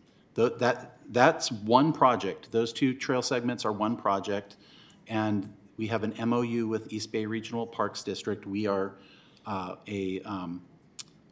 providing funding for the construction and collaborating over the design, but East Bay Regional Parks is leading that project. In the middle of these two segments of trail are the subject project, which is the stabilization project. So this project is needed to connect the two segments. Next slide. Next are going to be a series of photos that I'm just going to show you that give you an idea of the site and what it looks like. These images show the severe erosion threatening the shoreline, trails, and public access at this location. We've lost land here. The erosion is advancing towards public infrastructure, over time eventually could reach Stenmark Drive, including storm drainage facilities and some culturally sensitive bluff areas. So we know there's some cultural artifacts, human remains and things like that in the area. And this project seeks to protect those cultural resources in addition to helping to connect the two segments of trail. This is not a hypothetical risk. It's a current active condition. Next slide, please, for another photo of the site. This is at the northern end, pretty close to where the northern end of where this project will meet the city's segment, and this is at the actual beach area. Those logs that you see there are logs that have washed up and are battering the cliffs of the area. Next slide, please. Here is a view. This is again at about the same area of where this project meets the city's segment of trail. Here you can see a storm drainage line that's been severely damaged and the erosion there is really threatening to creep towards Stenmark Drive. This is at the minimum what needs to be corrected in order to safely build a trail in this area. Next slide, please. And here is a view from on top of where the trail would be. As you can see, the existing paved path has been undermined and destroyed by the coastal erosion. And next slide, I believe that's the end of my slideshow. I'll go on with my talking points. As you know, as probably council knows and maybe members of the community, we've received some comments. I have tried answering comments and questions from some of the community members who have concerns about the project. And so I have some comments that may hopefully address some of those concerns. So one thing I just want to remind council and the community about is that tonight's item is not a new project approval. This is an existing approved CIP project and has been identified in our capital improvement program since at least 2019. The question that we have before council is whether or not to allocate basically additional, to summarize it, is to allocate additional funds so that we can move into the construction phase. As I mentioned before, we've heard questions about the use of revetment and whether nature-based alternatives were considered. And the answer is yes, we absolutely have. Multiple alternatives were studied in detail. These included vegetated slope treatments, marsh restoration, and bioengineered methods. Sorry about getting tongue-tied there. Due to the site's steep slope, rocky substrate, wave energy, and proximity to culturally sensitive resources, those options were determined to be infeasible. These findings are documented in the city's 2022 justification memo written by NCE, which were shared publicly and with the interested stakeholders, and especially recently. So that report's been shared with the individuals who have been asking me questions and that I've been trying to answer, and I've also shared that with the community members, particularly some of our bicycle community members who are also very interested in this project. The current design minimizes physical disturbances, protects public infrastructure and cultural resources, and accommodates future rail access. Permit applications have been submitted to various regulatory agencies, and the design was developed in consultation with the Regional Board, BCDC, and other agencies. Historical mapping confirms that this segment of shoreline has never supported tidal marsh due to its site conditions. One thing that I'll note is that there's some discussion over some recent, design standards and things that have come out recently. And especially, there's a Stanford Law School report on hardening of shorelines and beaches. The concern that's raised in this report are real and important. The city supports nature-based shoreline solutions whenever feasible. And for this project, the options were carefully studied and found to be incompatible with the site's constraints. The current design reflects the best fit for the site conditions and city requirements. We have contacted the SEC. The SEC, I'm sorry for the jargon and the acronyms, but that's the State Coastal Commission. And we've received their comments, and we appreciate receiving their comments. While the SCC is not involved in the shoreline segment, their input affirms that this is a rocky estuary shoreline and not appropriate for large-scale tidal marsh restoration. They've suggested possible biological enhancements, such as rockweed plantings or spacing rocks that support habitat, which staff is open to exploring during final design and construction or in a subsequent phase of a project. These small-scale improvements do not change the core revetment design or its footprint. As I mentioned before, our design consultant from NCE, Deborah and Sarah, are available via Zoom tonight and are more than happy to share environmental work and other things that we've done. They've worked on this project for several years and are available, as I mentioned before, to talk about engineering approach, permit coordinations, and site conditions. Just some other notes. Failure to fund this shoreline stabilization project could jeopardize a much larger regional benefit, which I mentioned before is the city's portion of the Bay Trail. The city has secured 2 grants for a total of $2 million for our segment of the Bay Trail. We have received extensions in the past for the completion of the Bay Trail. It's uncertain if we will be able to receive any further extensions. The trail may face issues with completion unless the shoreline stabilization and trail segments are constructed. Delays here can result in the loss of external funding and push our Bay Trail completion timeline back by years. This project has gone through environmental or CEQA review process and has been included in the city's publicly adopted CIP for years. Reopening fully vetted projects at the funding stage undermines the predictability of our planning and project delivery efforts. The stabilization also ensures equitable access to shoreline amenities for the entire community. Without intervention, erosion will continue to degrade a public park and trail connection used by all. If council or the public would like to a deeper review of the project's technical basis, staff is happy to return with a study session at a future date. But tonight's action is time sensitive and critical to maintaining momentum on a long-planned public improvement that protects shoreline access, infrastructure, and community investments. So in closing, staff recommends that City Council approve the resolution to allocate $2 million from the General Capital Fund to the Point Melati Beach Shoreline Stabilization Project. This action is necessary to close the current funding gap and move the project forward into final permitting, bid-ready design, and construction.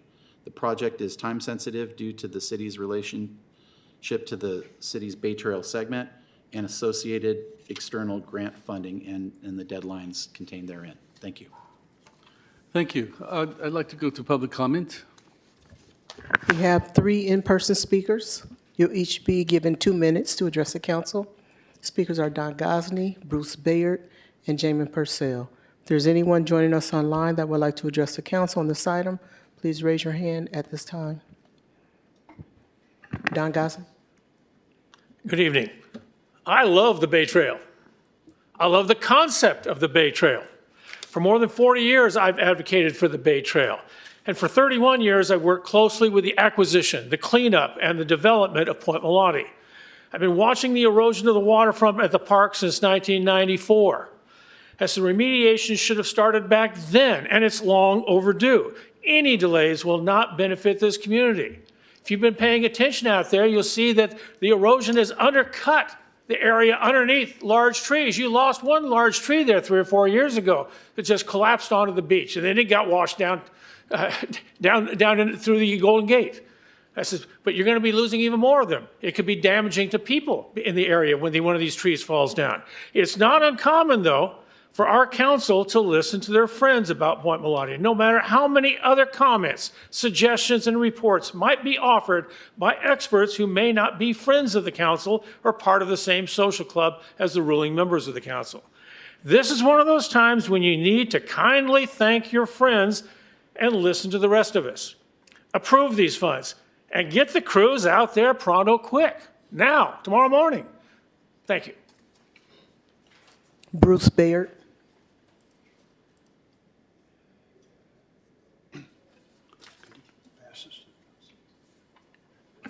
Good evening, Mayor Martinez, members of the council. My name is Bruce Bayard. I'm the chair of TRAC, the Trails for Richmond Action Committee. You've received emails in support of this funding this project from people throughout the city of Richmond. None of them are here tonight because we thought it was on consent. I'm surprised to find it pulled off. But I would like to just summarize the situation.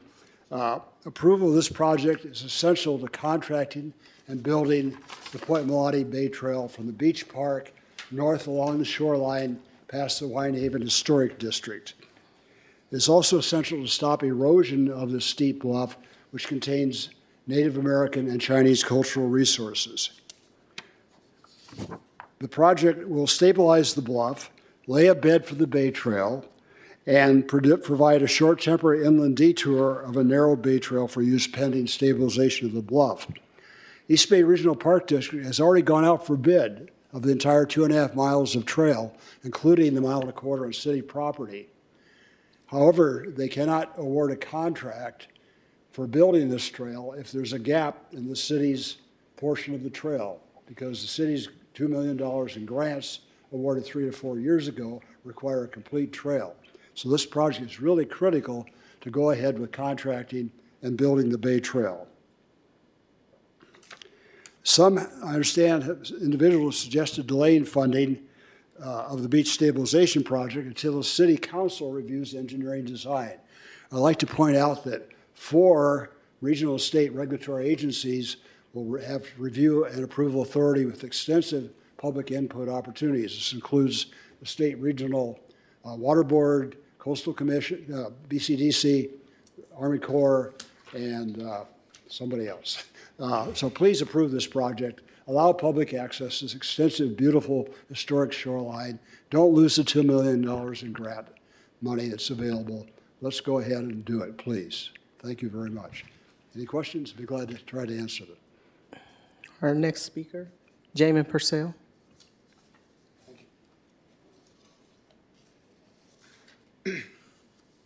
As a longtime proponent of our Point Melati Regional Park, I think that this The question was just about making sure that every option was looked at, making sure that there was, that the natural solutions were considered. I think in the presentation, those were addressed clearly. And so I do hope that you guys will approve this because as has been mentioned by others, there is a lot of erosion happening and the rickrack will stop that or at least slow it in the interim while we develop that area more and we are able to have the regional park turn that into the beautiful park that it is eventually going to be. So I just want to say I really appreciate getting more clarification. I think that was really like what the people I talked to from the public who are having concerns about this. And so thank you for the good work and I hope we have the council's support. That was our last in-person speaker, and now we'll move to the online speakers, and we have 3 speakers. And those speakers are Deborah Bayer, Sally Tobin, and Pam Stello. Deborah Bayer, you'll have 2 minutes to speak. You can go ahead and start. Hi, thank you. Yeah, I'm Debbie Bayer. I live in Richmond. And I have been on that beach a lot. And I know what you're talking about erosion. But it's the erosion might be worse in the very north end, but the entire beach is subject to the wave action. And the revetment seems to be mostly for the Bay Trail. And in the report, in one of the reports, and thank you, Mr. Armijo, for sending the information you did. That was really helpful. But it does talk about, one of the reasons that we need to do that revetment is for the construction of the SunCal project, which is no longer an issue. And I'm not sure why the Bay Trail it doesn't have to be exactly on the bluff and why there is an alternative of being away from the shore for a little bit. So if you're just talking about stabilizing the beach right there, I do want to say that it cuts off, it shortens a beach by quite a bit. Maybe a third or a quarter of the beach will no longer be available as a beach. It will make, what revetment does is it makes the area on either side of the revetment more susceptible to wave action. So it threatens the beach more below where the revetment ends. And I have a question about the Bay Trails, great idea. Where are we taking it when we go past that revetment? Your time has expired. Thank you. Next speaker, Sally Tobin. Sally, you'll have 2 minutes to speak. You can go ahead and start. Thank you. I'm Sally Tobin, a Richmond resident. This proposal calls for using riprap, which is also called revetment, which involves huge Prius-sized rocks to stabilize the shoreline where it's eroding in Point Malate. But the proposal as presented just has critical information missing. Even after Mr. Armijo's heroic efforts at the last minute. And this is at the last minute because we have tried for months to get information on this project, which has not been made available to us. And I put some of that in my remarks that were sent to the city council members. So the proposed riprap would be installed along the beach for the length of a football field. So that's 300 feet of beach that would not be hospitable for any beach type activities. Now, riprap does several things. It does stabilize the shoreline, but at a terrible price because waves bounce off the hard, irregular rock faces, and at the same time, they wash sand away from nearby sections of beach. And a single riprap installation can also affect other beaches in the region. This kind of damage is very expensive to repair and it disrupts biodiversity. The beach is a tremendous public benefit and a magnet for children as well as for paddle sports and swimmers. So I'm hoping that when the missing information is made available, a solution can be found so that riprap will not be needed. For example, Marilyn Lotta of the Coastal Conservancy has made some excellent suggestions for stabilization based on her experience with the Terminal 4 project. Thank you very much. I'll stop there. Thank you. Last speaker is Pam Stello. Pam, you'll have 2 minutes to speak. You can go ahead and start. Hi. Hi, good evening. My name is Pam Stello, Point Melody Alliance co-chair. I just want to emphasize the points that Sally made. We have many questions that have not been answered, and thank you for the presentation this evening, but are still missing. I want to emphasize that the 300 linear feet of the beach of this project will take away public access. And in the presentation, it only showed the far northern end, not the southern area that will be obstructed and is used constantly by the public. We learned from city staff in January the following. Considering the challenge of the Water Board's requirements for mitigation of project impacts and the funding challenges, NCE and the city staff are exploring several alternatives, including number one, redesigning the Bay Trail to potentially avoid the need for this project. Would there be more project design options that could possibly save some public access to the beach at the project site? The deputy director only showed this northernmost parts and protect rare subtidal biodiversity that's now threatened and cultural resources if the Bay Trail were rerouted as suggested by staff in January, and which I believe has been already studied. In the NCE report we received yesterday, the SunCal development was still viewed as a constraint to alternative routes for the Bay Trail and design strategies. In the documents we received, the project's 300 linear feet. Bruce Byard said it's 150 linear feet, yet the Water Board had wanted 150 linear feet. Why? And why has it been changed?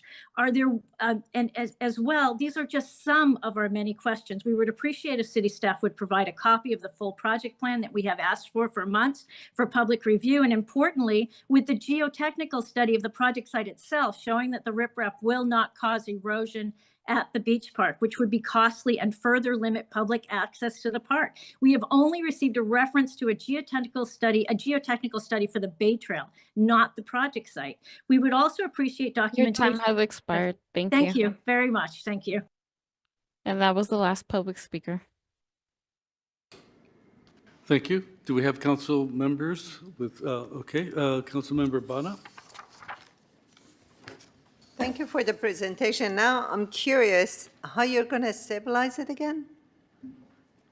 I'm sorry, can you repeat the question? How are you going to stabilize the road?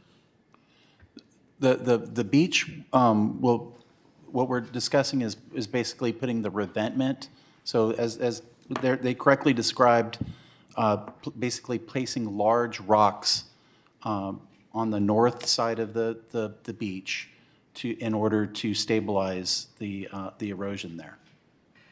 So why, educate me, why we don't consider moving the path more towards inland? So we have considered that. There is a possibility, but it has two major drawbacks.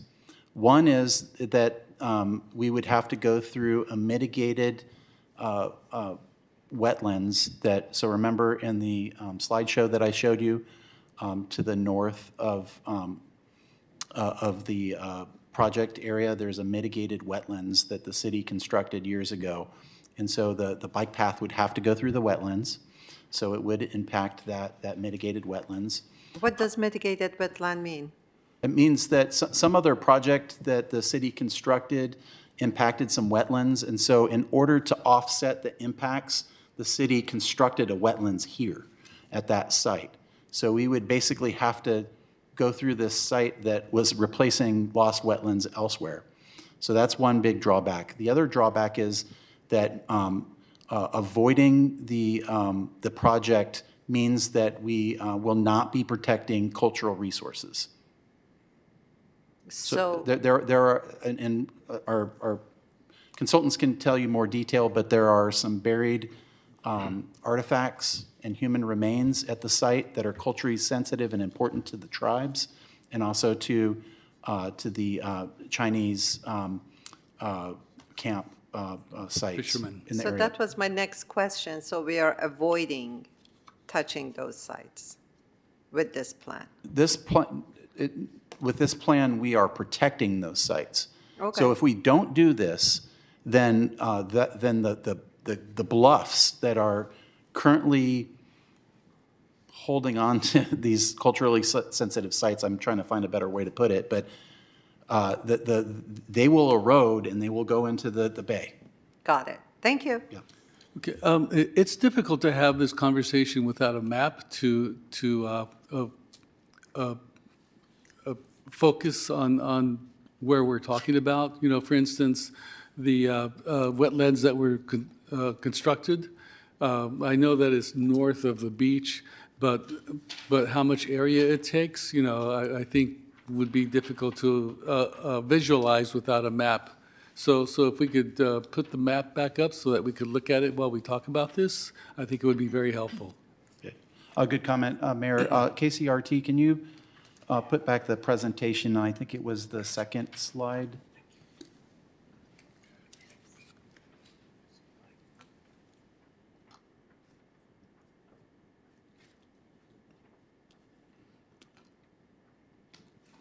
KCRT, are you able to pull up the map, the slideshow presentation?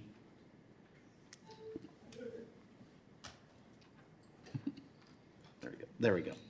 So the just once again, Mayor, so the blue area depicted on this map, which is north of the project site, it's just inland of the bay and on the other side of the paved trail.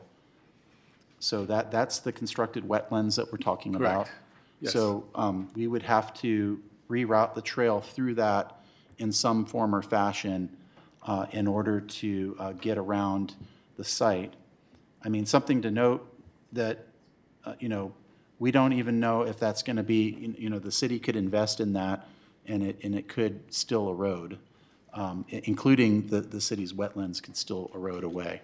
So if, you know, not the choice to not do the project, which is always an option, the choice to not do the project could endanger that facility as well. So it's really only our current analysis is that the option to get around the site is an interim or a temporary option at best. And by the way, Mayor, I just want to point out that we do have our consultants online, and they can probably speak in greater depths on these details. So I definitely invite, you know, any questions to involve them as well. Okay. Vice Mayor Cepeda? Thank you, Mr. Mayor. Thank you for this presentation. I received several emails around this on both sides, and some individuals, not necessarily 100% opposed to it, they just want more information and more time, because we feel like there's not enough information yet to being able to make a good decision at this time. One of them, and we heard the speaker a little bit ago as well, that there was not enough financial emergency is not sufficiently documented. There's not enough documents online or that they were prepared to speak to. So there's individuals that really love Point Malati and they love the area. They want to make sure that we're doing the right project and that we're doing it right the first time. And we should have all the documents available to the individuals. This was put in they don't know that they were going to have the time to speak on it. So I think we should agendize this in the future agenda item and have this be outside of the consent calendar so the individuals could be prepared to speak to it, and that we should provide them everything they need. There's a couple of other questions I have here. Are we able to separate the Bay Trail from the erosion question? Because there's a piece that's eroding that we need to deal with, and then there's the Bay Trail, right? Constructing the Bay Trail, as I understand. Can we move the Bay Trail over to Stenmark, but also still fix the erosion? And then figuring out if the Bay Trail can be routed in other locations that's not going to disturb as you had the map earlier, that's not going to disturb areas like the marsh. That is not going to disturb areas in Terminal 4, for example. Behind Terminal 4 right now, it's closed off to the majority of the public, and we have some really rare butterflies back there. Opening it up to bicycles and more individuals could potentially harm that habitat there. So what can we do to make sure that as we're building the Bay Trail that we're taking all this into consideration, right? But again, I see this as two potential projects. One of them is the erosion, the other one is the Bay Trail. And we're connecting them because there's funding ability there, but could we separate and maybe move the Bay Trail again to Stenmark? Right, so question there. Hey, that's a question, a very good question, unfortunately, 5 years ago. We are right now in the middle of the fire, and we need to make a decision right now if we want to lose grants or keep them. And because the time has passed. I mean, 5 years ago, you don't have the staff that you have today. In fact, you didn't have staff in engineering. So what we're trying to do is save the bike trail, basically project, get that project going with unit costs of this market that before tariff market, before that all this is happening, or basically run the risk of paying higher prices. If you think that we're going to have lower prices, I don't know, 6 months from now, a year from now, 2 years from now, then it will be a good idea. But if we think that we're going to have higher prices later, it's better to secure the prices now. So that is when the Bay Trail. The conversation about the solution for the protection or the stabilization of the beach, all those details, we could come back and have like a study session again and have the analysis and all that. But the decision today is not about the specific solution to do the beach stabilization. The decision tonight that we're asking City Council to make is, do you want to commit $2 million to basically complete the Bay Trail project? Has been in the books since 2019, right? So 6 years ago. Probably more than that. Probably more than that, okay. And to make sure that we continue the partnership with the East Bay Regional Park District, that they are paying for half of that project. Again, we're trying to secure that project now with the unit costs that we believe are going to tend to go up. And at the same time, stabilize the beach. Now, we see if the City Council say, yes, let's commit those funds. You're not right now signing the construction of that stabilization project. You're just committing the funds. That would signalize that, okay, the Bay Trail, the entire Bay Trail is moving forward. So if the decision is no, then we are jeopardizing the section of the city portion, and we are jeopardizing grants, and this is an option. I mean, the City Council wants to do that, but that would definitely would put this project on hold and see what happens in a future time. I'm just going to add that that our grants, so we've already extended our grants once. Generally granting agencies, I'm not going to say that they won't grant us another extension, but our likelihood is pretty low at this point, and the grants are going to be due at the end of the year. So we have just enough time to get the project under construction and built in time for our grants, before our grants expire. So just to clarify, you're saying that we can build before the grant expires at the end of this year, so we're going to build this out before the end of the year? That's the plan. So you heard Bruce mention that East Bay Parks has bid this project out, and hoping that the city will be able to come up with its funds. They can delete the project. It's not too late to delete our section from the project, so council can still decide to not do the project. But I want to get a little clarification there as well, because Mr. Chavarria just said. I understand. I'm sorry, Vice Mayor. I just want to be super clear. We're talking about two separate projects. There are no grants for the beach stabilization project. However, having a gap between the East Bay trail, the East Bay segment of the trail, and the city's portion of the trail will create a problem for being able to perfect our grants. So not building this project is going to put the grants for another project in jeopardy. Okay, so now I'm confused. So the 2 million is not for the stabilization of the beach. It's for the Bay Trail itself. No, the 2 million is for the beach stabilization project. The beach stabilization project has no grants. It's entirely city funded. So we're going to put 2 million to stabilize the beach. Correct. And then the Bay Trail, someone else is paying for it. It's not part of the 2 million. So the Bay Trail, which is the companion project, is partially funded by grants. It's approximately a $4 million project. So half of the funding is being funded by 2 grants, and the other funding is coming from the city. I think it's a good time to bring Deborah and Sarah into the conversation. They might be getting crazy to speak right now. So here goes kind of what my yeah. point at the beginning, right? Yeah. There's not enough information, and the community is asking for more. So are we making a decision that we don't quite understand? And here I'm trying to understand. So it's 2 Correct. million for this project, but not that project. That project's already funded. And also, council had given prior direction several months ago about the Bay Trail and funding for it, and no funding for it. So if I remember correctly, when we were looking at the CIP project several months ago, we moved money away from it.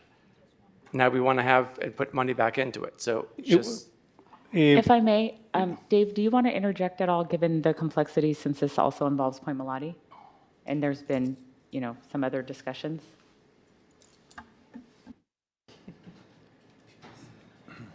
I think what's being missed is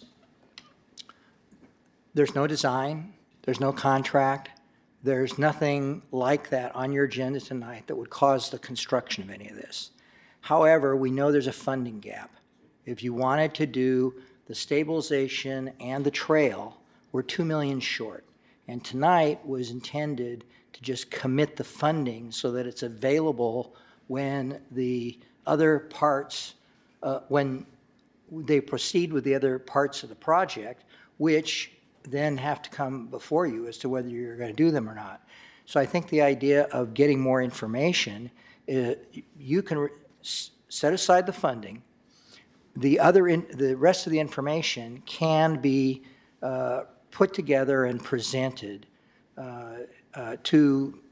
made available to the public, and there can still be a workshop on exactly what you're going to do.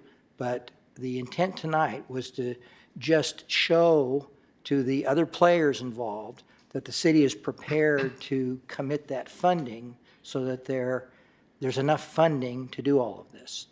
But there's no commitment for us to do the riprap. There's no commitment of doing any of that. We're still going to go to the committee. Those are actual projects that have to be designed. There have to be a budget. They have to be bid. So that will come back to you. This is the issue is because it's been going back and forth as to whether we could get the district to provide funding to do some of this.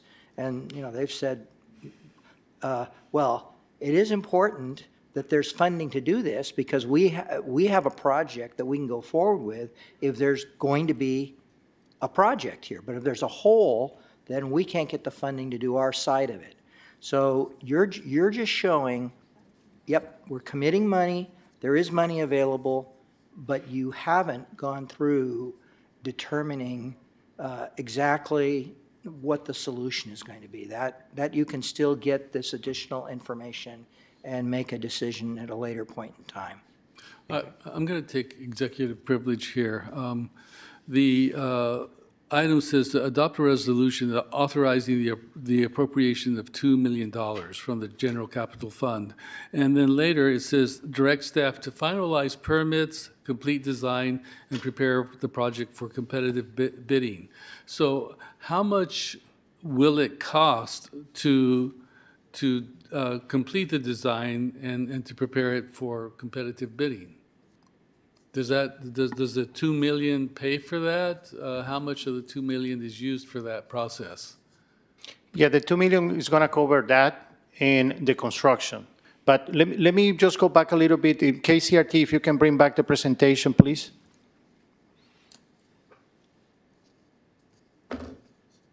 And go to the map. There's another map in the presentation. That one, yes. Thank you very much. So let's, for one moment, let's forget about the beach stabilization request that we're talking about in this specific item. We have a Bay Trail project from 2019 or maybe prior to that, that has two partners, the City of Richmond and the East Bay Regional Parks District, okay? Each of them paying half and half. And basically, very roughly speaking, the length of this Bay Trail is, half of it is in city property, and half is in the district property. So you see the map here, and the blue line is the city's section, and the red and orange is the district section. That I think is clear, that part. So the city already, this project is fully funded. The city has $4 million in this project, $2 million in grants, $2 million in general fund. That has been approved for a while, right? So it's not part of this conversation because it's secure. It's been approved by the city council, it's ongoing. However, at some point, we weren't sure if the other partner had enough funds to do it. But now the project has been bid, and there's enough funds to go ahead and do it. However, in the development of this project, and this is something that the community have heard from us many times, there's some change in the scope.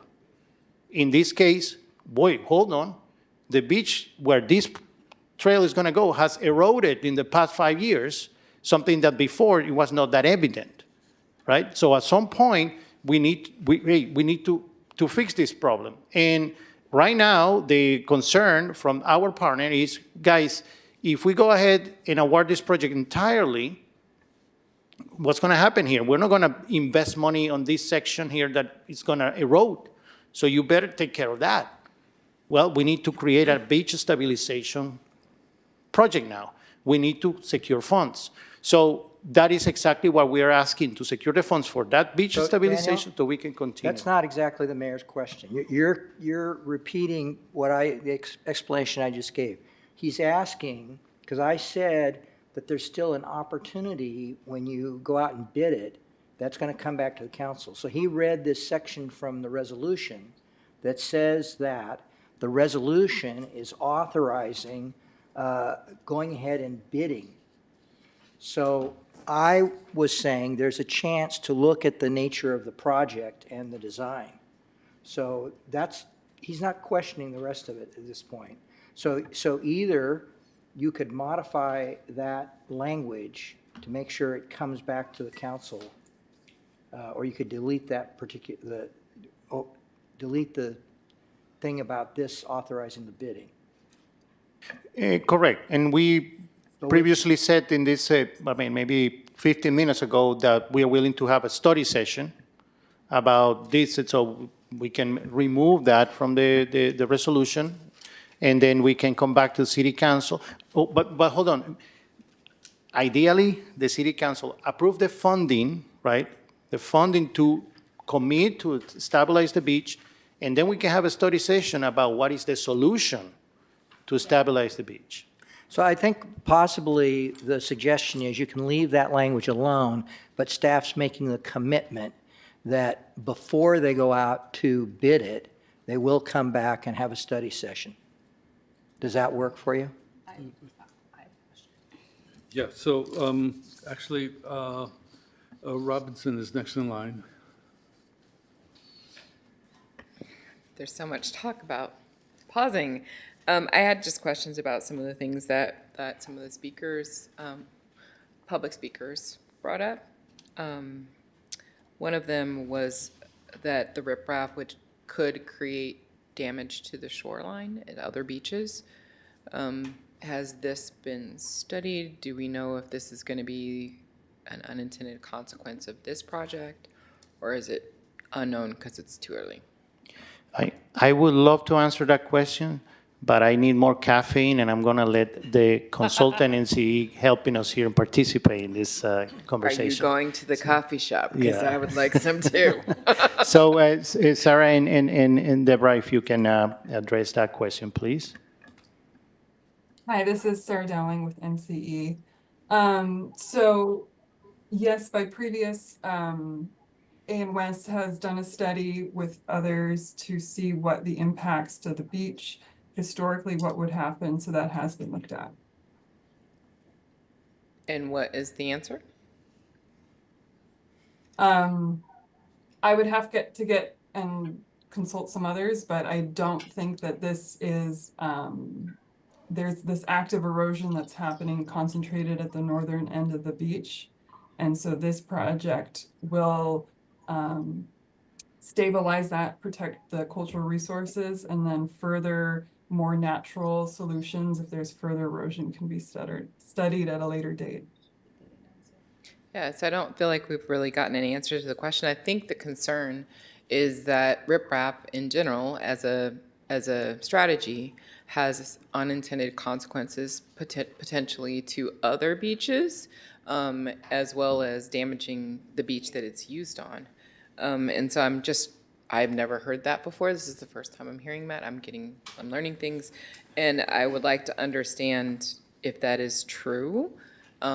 Is that an unintended consequence of using this strategy? If so, have we looked at what putting riprap on this beach might do to other beaches in the vicinity? To the best of my knowledge, that this has been studied for this beach in this area, and the riprap was the solution that was recommended by a coastal engineer, and is the preferred alternative. All right, I'm not going to beat that into the ground. And then the other one that I had a concern about was there was a raised concern that if we use this strategy, that it would, I think they were saying that it would eliminate public access to the beach. Is that correct? Did I misunderstand that by using this strategy of using riprap, you would no longer have public access to the beach, or public access would be decreased in some way?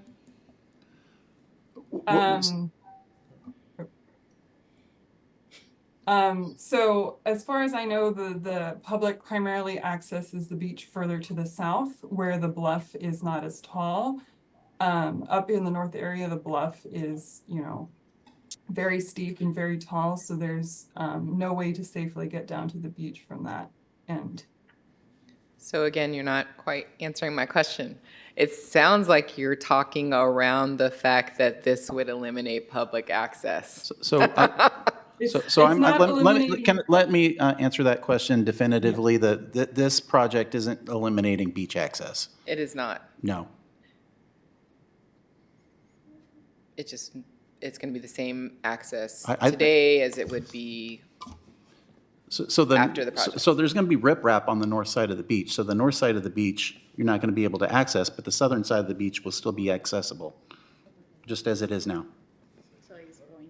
How much of the beach is going to be covered in riprap? So the current study says that in order to meet all the city's objectives, which includes protecting cultural resources, we need to riprap 300 feet, lineal feet of the beach. And how long is the beach? Sarah, do you happen to have the answer of how long the beach is? Not the total off the top beach? of my head, no. I think it's, I would venture a guess to say it's less than a third of the beach. And then the final question. I want to just remind that the detailed design, right, is not completed yet. It's something that we need the funds for that.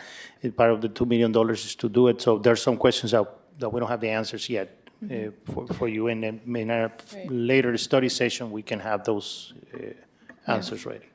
Yeah, I understand that. I just was curious about those things because I don't have knowledge about that. So the last question I have is actually about the funding and the grants.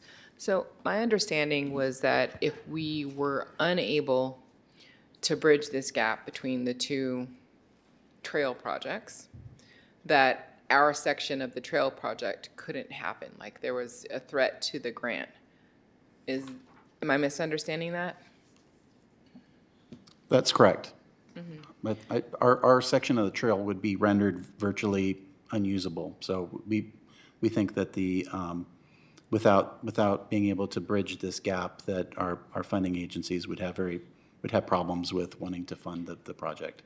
And that's because our section of the trail is isolated. Like you would have to, how would you get there to walk on this trail that leads to nowhere, kind of Correct. thing? That's basically the problem. And how much in grants have we secured for our section of the trail? $2 million. $2 million. And then the city is putting in how much money? So the city has a combination of funds, of its own funds. Mm-hmm. So I think Bruce was reminding me that we have about $1 million of Chevron funds that are being devoted to that. And I think the rest of the funds was coming from the general fund. By The sources. Chevron funds, you mean the settlement monies? What are you talking about? ECIA. Okay. Yeah. And so overall, the investment in that trail section is $3 million?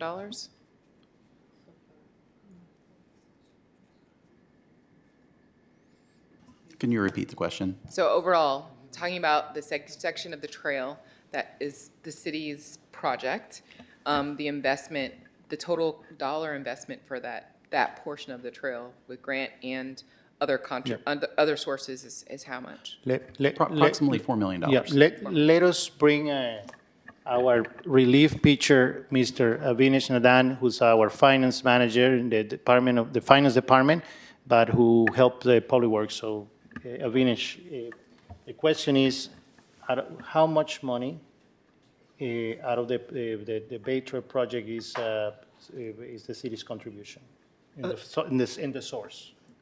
So back in 2010, there was a Chevron settlement funds of $3 million that was allocated for this purpose.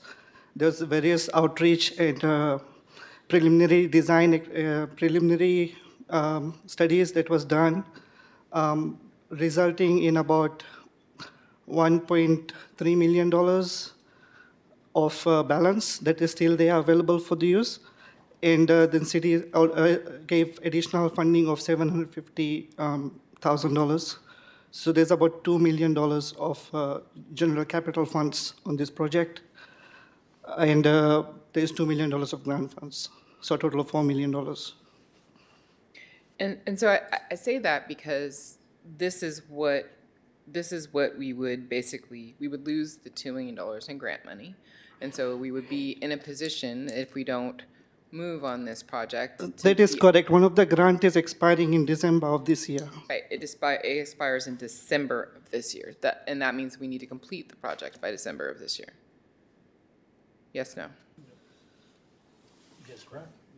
Yes, may not necessarily complete, but we need to spend $1 million of that grant that is expiring sooner. That, right.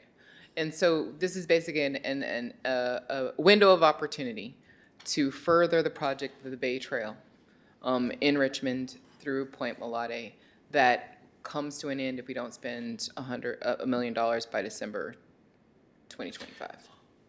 Correct. But also take into account that whatever we delay or postpone, we most likely be paying higher prices. Yeah, much higher prices considering everything that's happening. And one last question, and then I can let it go, and that is,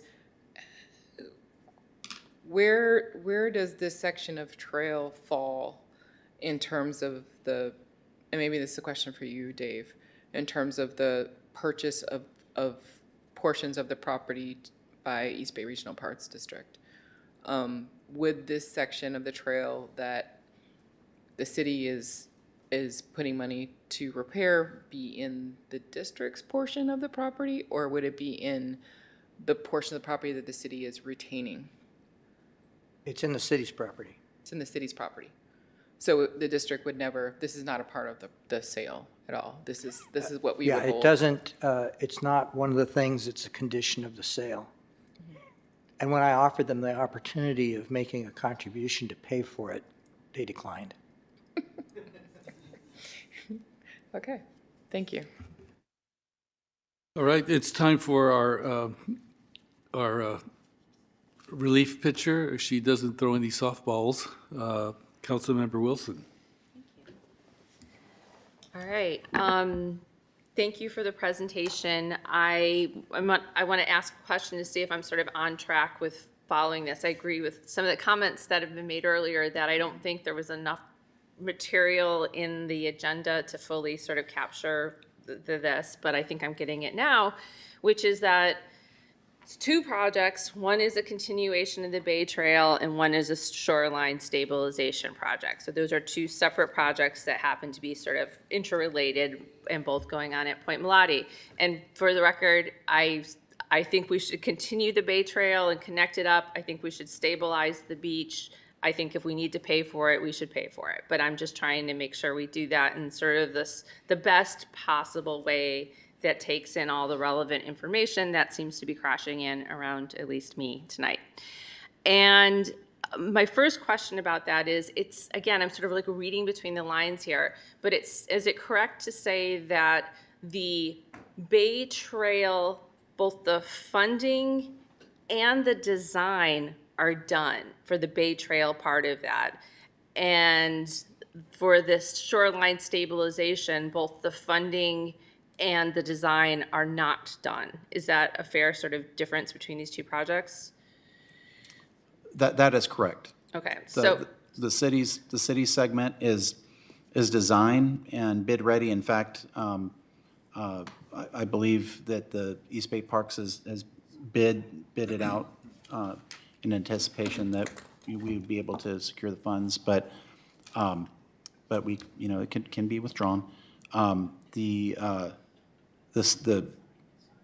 beach stabilization project is the next deliverable will be the 90% design drawings. okay, so I think I did see that. That was part of the agenda materials, that it's nearly done, but it's not done. It's still, and so I think, so some of the things that got brought up tonight is the idea of moving the Bay Trail away from the water up into the bluffs or somewhere else. I wasn't quite sure where. And then there was sort of discussion about then you're going through wetlands and then you're going through protected areas. But an additional concern is, like, basically that would be a reset on what is essentially a fully funded, fully designed project. Okay, in order to undo that. But what I did hear on your part is a willingness to for the beach stabilization part of the conversation, that we, and I think this is a point the city attorney made, is we would be committing the funding for it, but not necessarily agreeing to 300 feet of riprap on the beach. That we would have a meeting that includes public invitations to the public, where we can talk about, and certainly, the consultants and you and others can make the case for 300 feet of riprap, but by voting, if we vote the 2 million tonight, we have not agreed to 300 feet of riprap. Is that correct? And I think that's correct. And I would also add that because of the discussion tonight, at that meeting, when we have it, we know that there's some questions like, what's the access? How far does it come out onto the beach? These questions can be part of the presentation and can be addressed in the discussion. Okay. Right, and so one of the things I think, I probably sat in more meetings about the shoreline than the average person, but for people, like, riprap is big boulders, as discussed, and what you do is you place them on the beach. So the idea of losing beach access, it's because about a third of what we think of as Point Melati will be covered in large boulders. And maybe that's what's necessary to protect the rest of Point Melati, but I think there's others who say maybe it's not, and so I'd like to learn more about it before I sign off on 300, I'm not ready to sign off on 300 feet of riprap. I wish I was ready to sign off on $2 million. It's not the principle of paying the $2 million. What I'm struggling with still is that I have, Point Melati is probably the most contested piece of land in all of Richmond. Certainly the most litigated, where it's right now in negotiations for a sale. There's pending litigation. I have questions about how this $2 million intersects with things that I've learned in closed session about negotiations and lawsuits that the city is involved in that I can't ask here.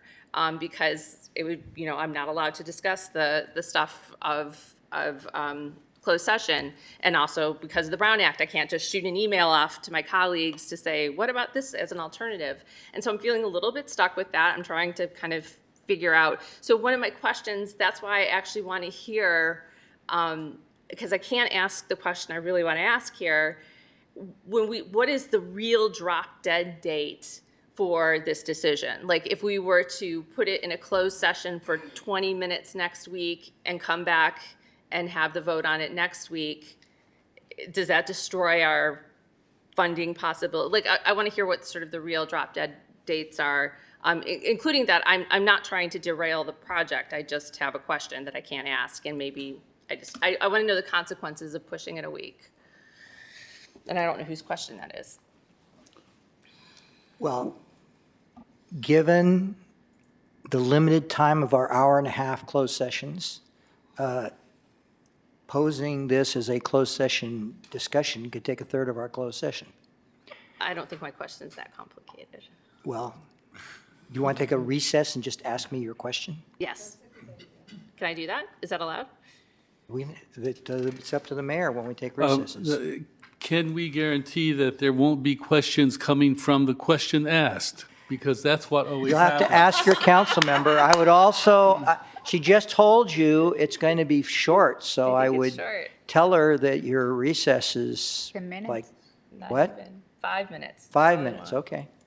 Well, it's only 5 minutes if I have the guarantee that there won't be questions from the question. You might guarantee. Because what happens is that we have a question, then that begets a question, which begets two questions, which turns into a conversation, which brings more questions, and we end up spending 30 minutes on a 10-minute item. That's true, and that was clear from your question. Well, I think it's important that if you have this question and it can be a way Answered. to answer that. Yes, and then I'd be so much more then comfortable she voting. can, Yeah. like all of us can be here having a vote that we all feel. Do you have, are there some other questions that could be asked, and instead of recessing the whole thing, she and I could just go into the back room while you continue asking questions? Does anyone else have We can questions? start with that, and then maybe you can answer my question. Well, we have other questions from other council members, and I have questions also. Okay. Let me see if I have any more questions except for that main question. So I now understand sort of what still has some space for discussing options and what is really baked in, unless you really want to destroy that Bay Trail project, which I know is very important to a lot of people, including myself. So that's not my interest. No, that's it. That's my questions. And so you and I. All right. It goes to Councilmember Brown. Thank you. Thank you for the presentation. I received a vast response from the public in support of this item, so I was very shocked to see it removed. However, when I was looking at the language, and preparing for bidding is not actually bidding, it just means that we're getting everything together to be presented, right? Because I know that was some concerns about the language about prepare the project for competitive bidding. That's not an actual putting an opportunity out there to bid. It's just preparing everything. That's correct. That's a good observation. And I'll just reiterate to council, and very good observation and good question, Councilmember Brown. But I'll just reiterate staff's position that we're more than willing to have a study session and do a deep dive on all this in the future. Right, that's what I was getting to. And for just the sake of conversation, that this project has already been approved. The $2 million is coming from now that we're here 5, 6, however many years later, we've discovered that the cost has went up. There's erosion and there's things that we need to settle before moving forward. Is that am I correct about the increase in where the price increased? Like for various things that were discovered after the initial approval? That's correct in part. That there's a whole host of reasons why we're lacking funding. Just to kind of go back down history lane a little bit. Daniel and I have been with the city a year and a half, so 2.5, I'm sorry. I think it's time for me to go to sleep. I'm just kidding. 2.5 years. So we're relatively new. We don't have the extensive history on this project. Same. But when we came in, one of our first order of business was to make sure that we had a transparent CIP program, and we did that. So we uncovered, a lot of projects that probably weren't really known well or understood with the city. We published a CIP dashboard. And a part of this whole transparency effort and making sure that we have a well-understood CIP program is that this project was previously categorized as having received a grant. And when we were doing our deep dive and research, we found that the city did not receive the grant, that we even though the city was expecting to get a grant, it was not received. So there's a funding gap because of an expected grant that did not materialize. There was, and the other reason is just what you described, right? There's inflationary pressures. As the design evolved, the costs are better understood and have gone up. So basically, for all those reasons put together, there's a big funding gap for due to this project. Right, and so just lastly, we'll be losing out on our initial investments if we are not able to approve this tonight. That's correct. That's correct. All the sunk costs would not be, there'd be no benefit from them. Okay, so I guess we have to, or the mayor has questions, and we have to wait Yes. for Councilmember Wilson, but yeah, I'm ready to. Okay, thank you. Yeah, so I understand that at Terminal 4, a lot of riffraff is being put in, and they're going to do a lot of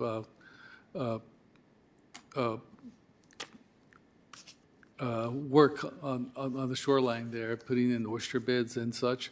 Does that project affect other areas of the shoreline? Well, I'm not sure of the answer to that. I mean, there was a design feature that we inherited with that particular project. I presume that the design was done competently and that it considered those things. But yes, you're correct that that slope was protected by riprap in the Terminal 4 project, which is not too far away from the beach. Right, yeah, so there's a lot of improvement going on in the Point Melati shoreline, and there's consultants who are doing the design, and there's organizations that are looking at the designs to see whether or not they meet the standards of the various organizations. So I feel pretty safe in terms of decisions made, but it's also important to ask these questions and have the questions answered. So in terms of the trail, I've hiked from Point Melati all the way to the freeway, and some of the trail is up on the bluff, and at points it seems to go down. So when the trail goes down to close to the shoreline, does anyone know how that's being taken care of, and whether or not the trail is endangered by the bay? That's probably a question we should be asking the park. I'm sorry, asking? That's probably a question we should be asking the park, because the trail goes down by the shoreline close to the highway. Let me try to maybe tease this out a little bit. Are you asking about sea level rise? Have we considered sea level rise? So we do know that that the trail itself will be above the anticipated sea level rise up to the year 2050. So that level of analysis has been done, and we do know that.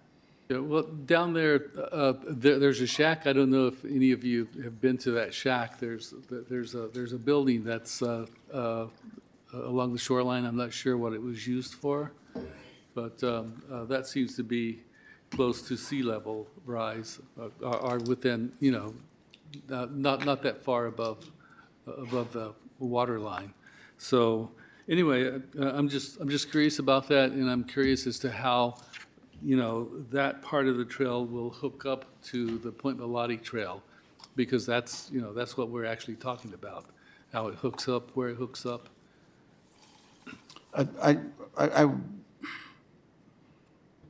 We can definitely, I don't have that specific of, you know, that particular part of the trail. I don't have that memorized. I don't think the design team for probably what you're talking about is present here. Okay, well, those are questions we can ask and have answered in the next presentation. I believe we have everyone here. So do we have more comments? If not, then I guess I'm going to make a motion to amend it to include the thing about public meetings. Can I do that? Can I suggest some language for that? Do you want that in the resolution or just? Yeah. Okay. So in that clause, which talks about. I would say in front of. We just add a clause saying after public meeting. Yeah, or direct staff to hold public meeting before finalizing permits, completing design, and preparing the project for competitive bidding. I have some wording, so do it, make the motion with the wording inserted by the city attorney. What? With the wording inserted by the city attorney. Okay, so.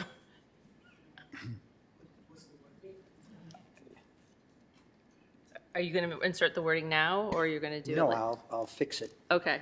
I'm making a motion with wording inserted by the city attorney to indicate that there should be a public meeting before the finalization of permits, completion of design, and preparing the project for competitive bidding. I second that.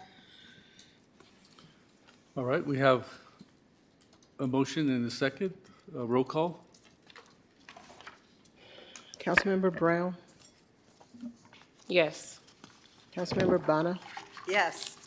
Councilmember Jimenez, Yes. Councilmember Wilson, Yes. Councilmember Robinson. Can I ask just a question? There's enough time to have the public meeting and still make the $1 million be spent before the deadline? Yes, no? So I think I agree with what the city attorney said earlier, which I think that the idea is that we want to show a commitment to our funding partners, meaning our grantors, and to East Bay Park. So I think there's time. Okay, great. Yes. Vice Mayor Cepeda Yes. and Mayor Martinez. Yes. The vote is unanimous. And just point of order, did we just vote on the amendment, or do we vote on the whole motion? The resolution The with the resolution with the amendment amendment. in Okay, thank section you. 3. Thank you. All right, so now we move on to reports of officers, referrals to staff, and general reports, including AB 1, 2, 3, 4. Anyone have any, yes, Council. I went and toured the Richmond sewage treatment facility. I was invited by Veolia to go and do a tour of there. If you haven't done it, it's fascinating and really underlines the challenges of running a city of this size and dealing with the waste that we produce. So highly recommend. Councilmember Bana?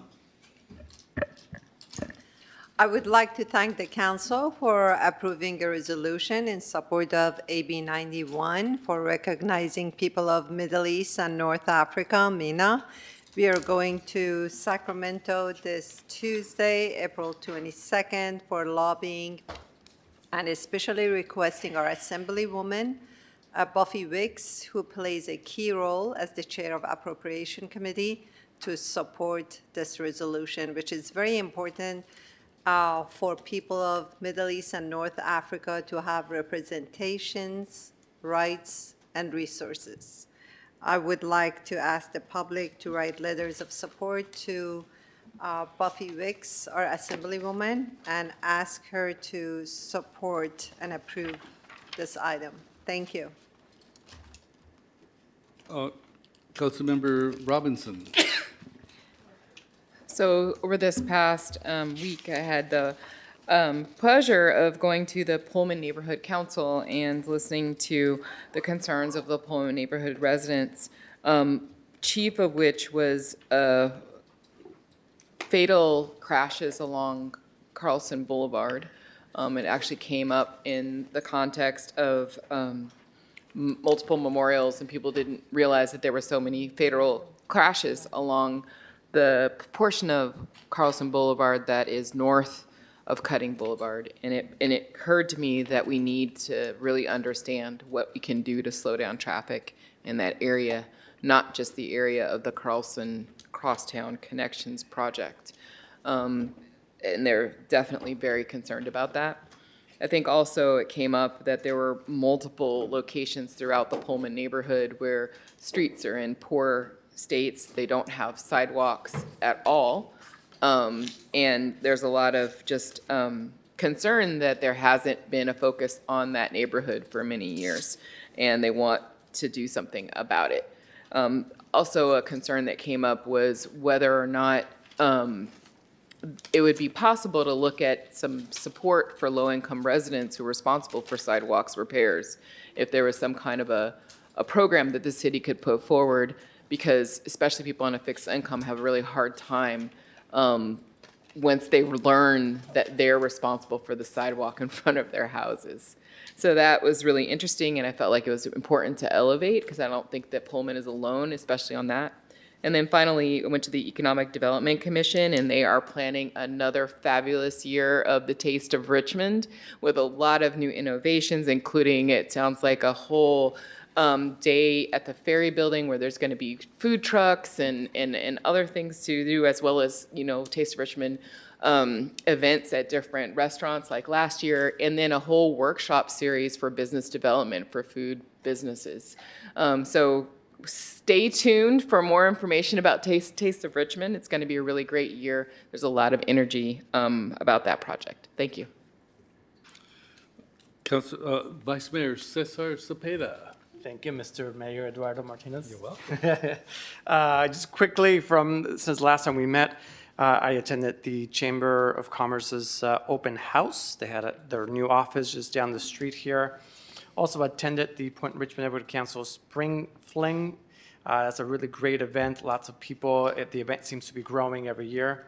And I also, this past weekend, I attended 2 Easter egg hunts, one of them at Nickel Park, and then the other one at our local pool.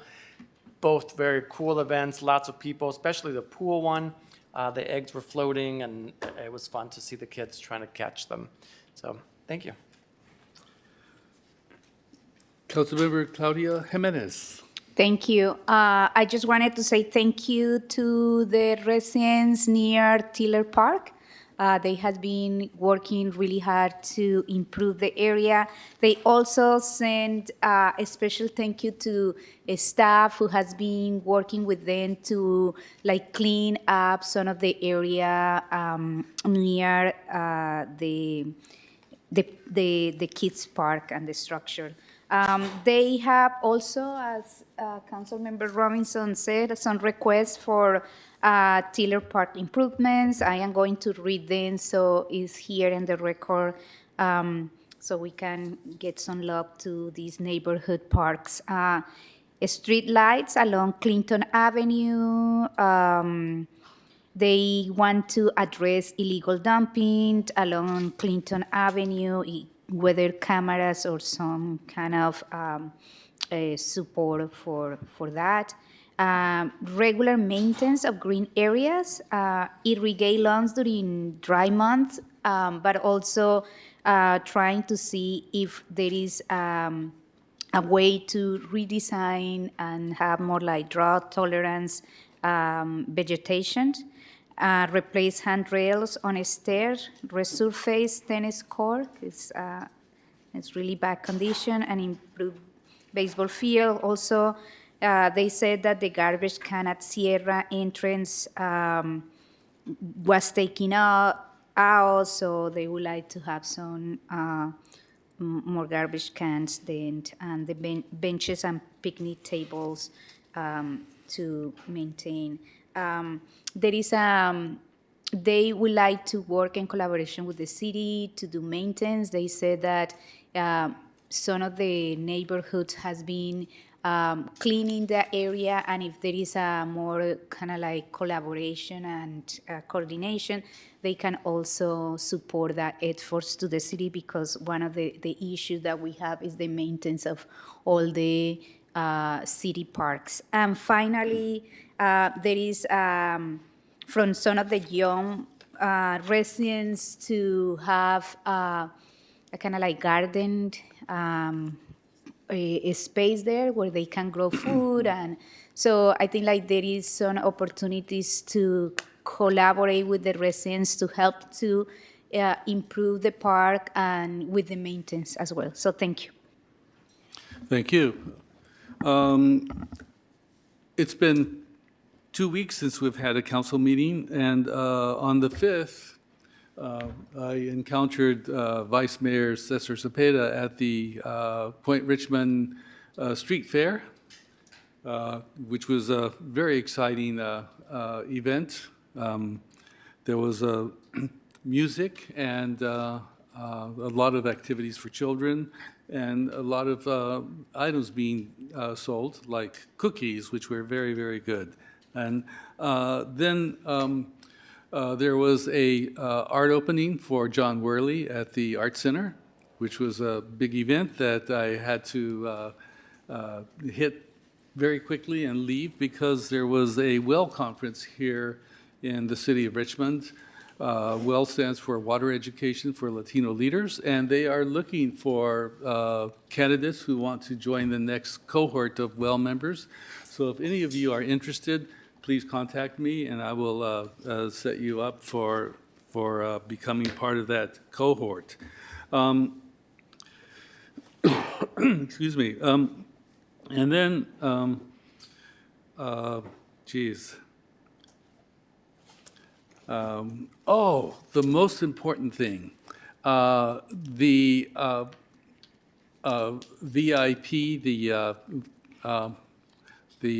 vendors program, the lot where the vendors are being featured is being improved. So it will be a really wonderful place for it to happen. And I'm excited about what's going on there, and you'll most definitely see me there if you go. So with that, I guess that's the end of our meeting, and that announced the adjournment. Thank you so much. And look at the time. Yes. Imagine if we saw those other 2 items on the agenda. Yeah.